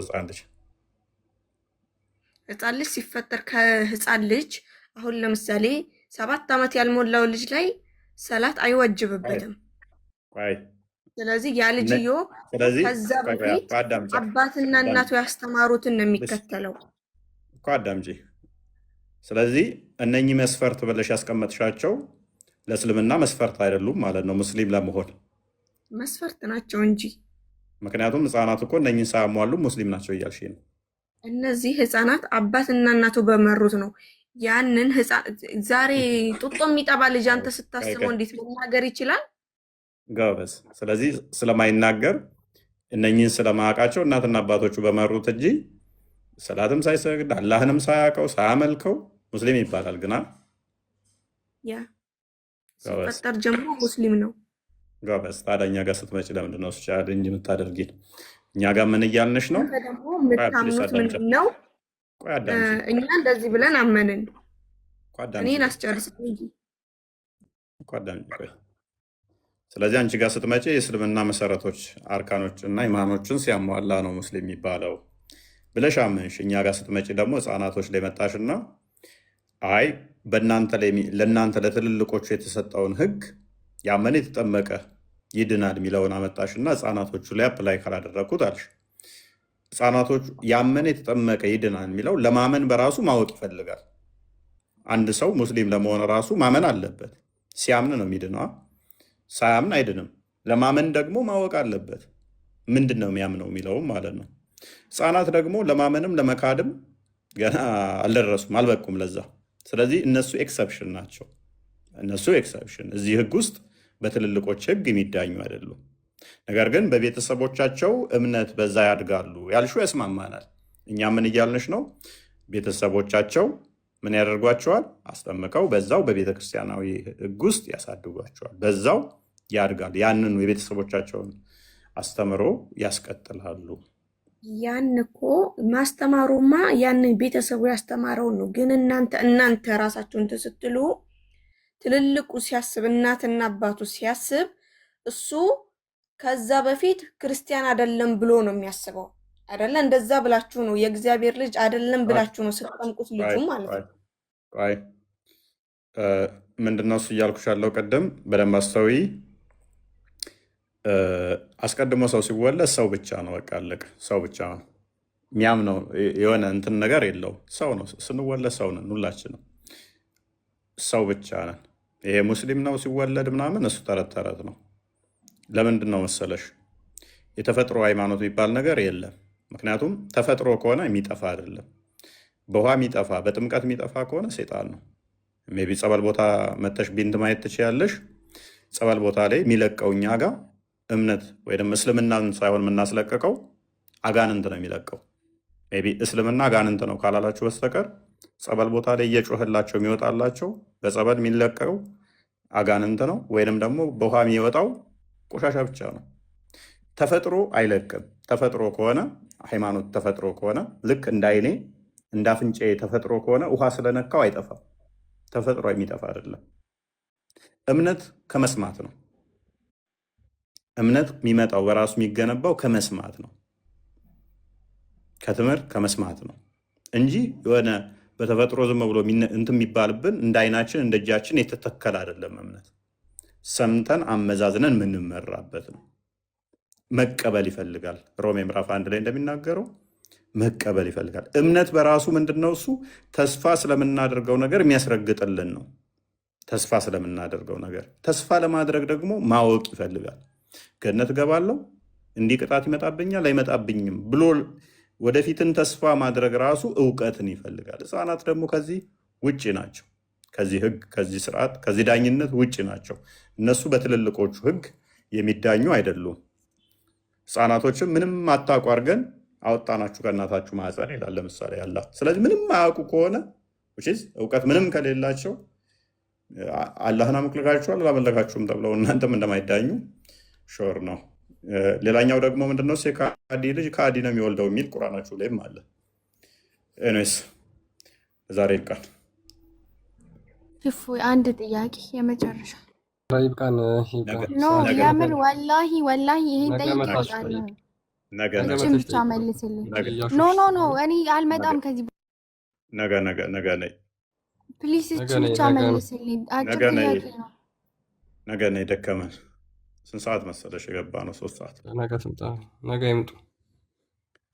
ያ ነገ ነው። ቢንት ነገ ነይ አይሻልም? የቀረ ካለ ሰዓት ሄደ። ስለዚህ እኔ አሁን በደንብ አልገለጽክልኝም። እኔ አሁን እንደተረዳሁት ዙሮ ሲወለድ ጀምሮ ሰው ነው ክርስቲያን አይደለም ነው የምትለኝ፣ የገባኝ ማለት ነው።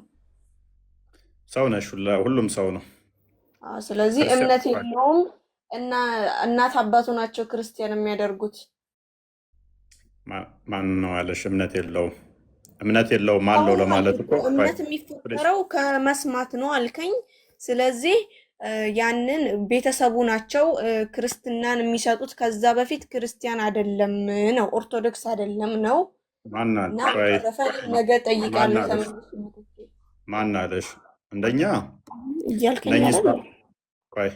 ህፃናቶች ለምሳሌ እንደ አንቺ ሰው ናቸው ሙስሊም ናቸው ብትይም ጋነም ነው የሚገቡት። አንድ እንደ እስልምና የካፊር ልጅ ጋነም ነው የሚገባው ተብሎ ሀዲሳቶችሽ ላይ አለ፣ ኪታቦችሽም ላይ አለ። ምንም እንኳን ሂላፎች ቢኖርበትም ጋነም ነው የሚገቡት። እንደገና ደግሞ የካፊር ልጅ ህፃን ቢሆንም እንኳን የሙስሊም መቃብር ላይ ይቀበራሉ። የካፊር ልጅ ሙስሊም ያልሆነ ሙስሊም መቃብር ላይ ይቀበራል። ሙስሊም ያልሆነ ልጅ እንዴት ይቀበራል? ለምን ነው የማይቀበረው? ያን እንግዲህ እኔ ምን አውቃለሁ። እናንተ የምትቀብሩ ቤተክርስቲያን ነው። እንዴት ሁለት እምነት አንድ ቦታ ላይ ይቀበራል? ስታስበው እንዴት ሁለት እምነት አንድ ቦታ ላይ አይቀበርም? ማይቻልበት ምክንያት ምንድን ነው?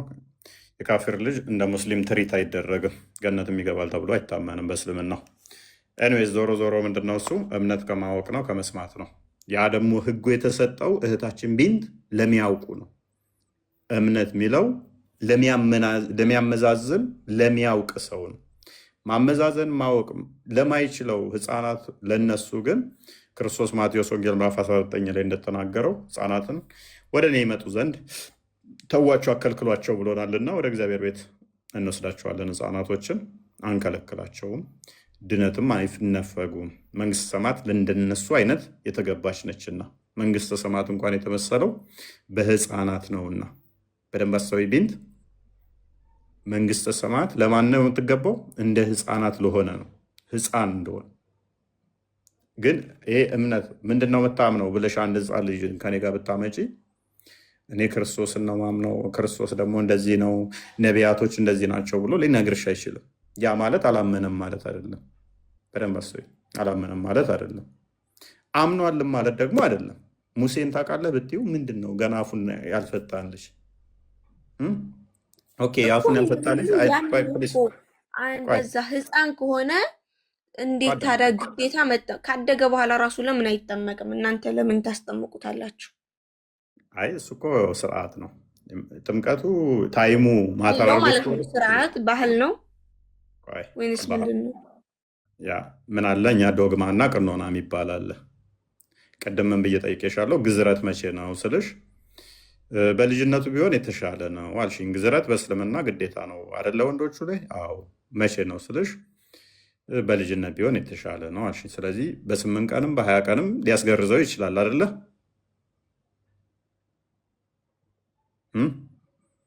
ቢንት? ስለዚህ ግርዘት ግዴታ እንደሆነ ሁሉ ነገር ግን የመገረዣ ቀኑ ሊለያይ እንደሚችል ሁሉ እኛ ጋር ደግሞ ጥምቀት ስርዓት አለ። ግርዛት እኮ እምነት አይደለም የኛ ግርዛት እምነት አይደለም የኛ። የእናንተ ግን ጥምቀቱ እምነት ነው አይደለ? ግዝረት እምነት አይደለም፣ ግርዛቱ እምነት። እኛ ግርዛቱን አይደለም የምናመልከው። ቻው በቃ ግርዛትን ታመልኪያለሽ ብዬ አልወጣኝም። ስርዓት ነው። ያ ስርዓት ደግሞ ግዴታ ነው።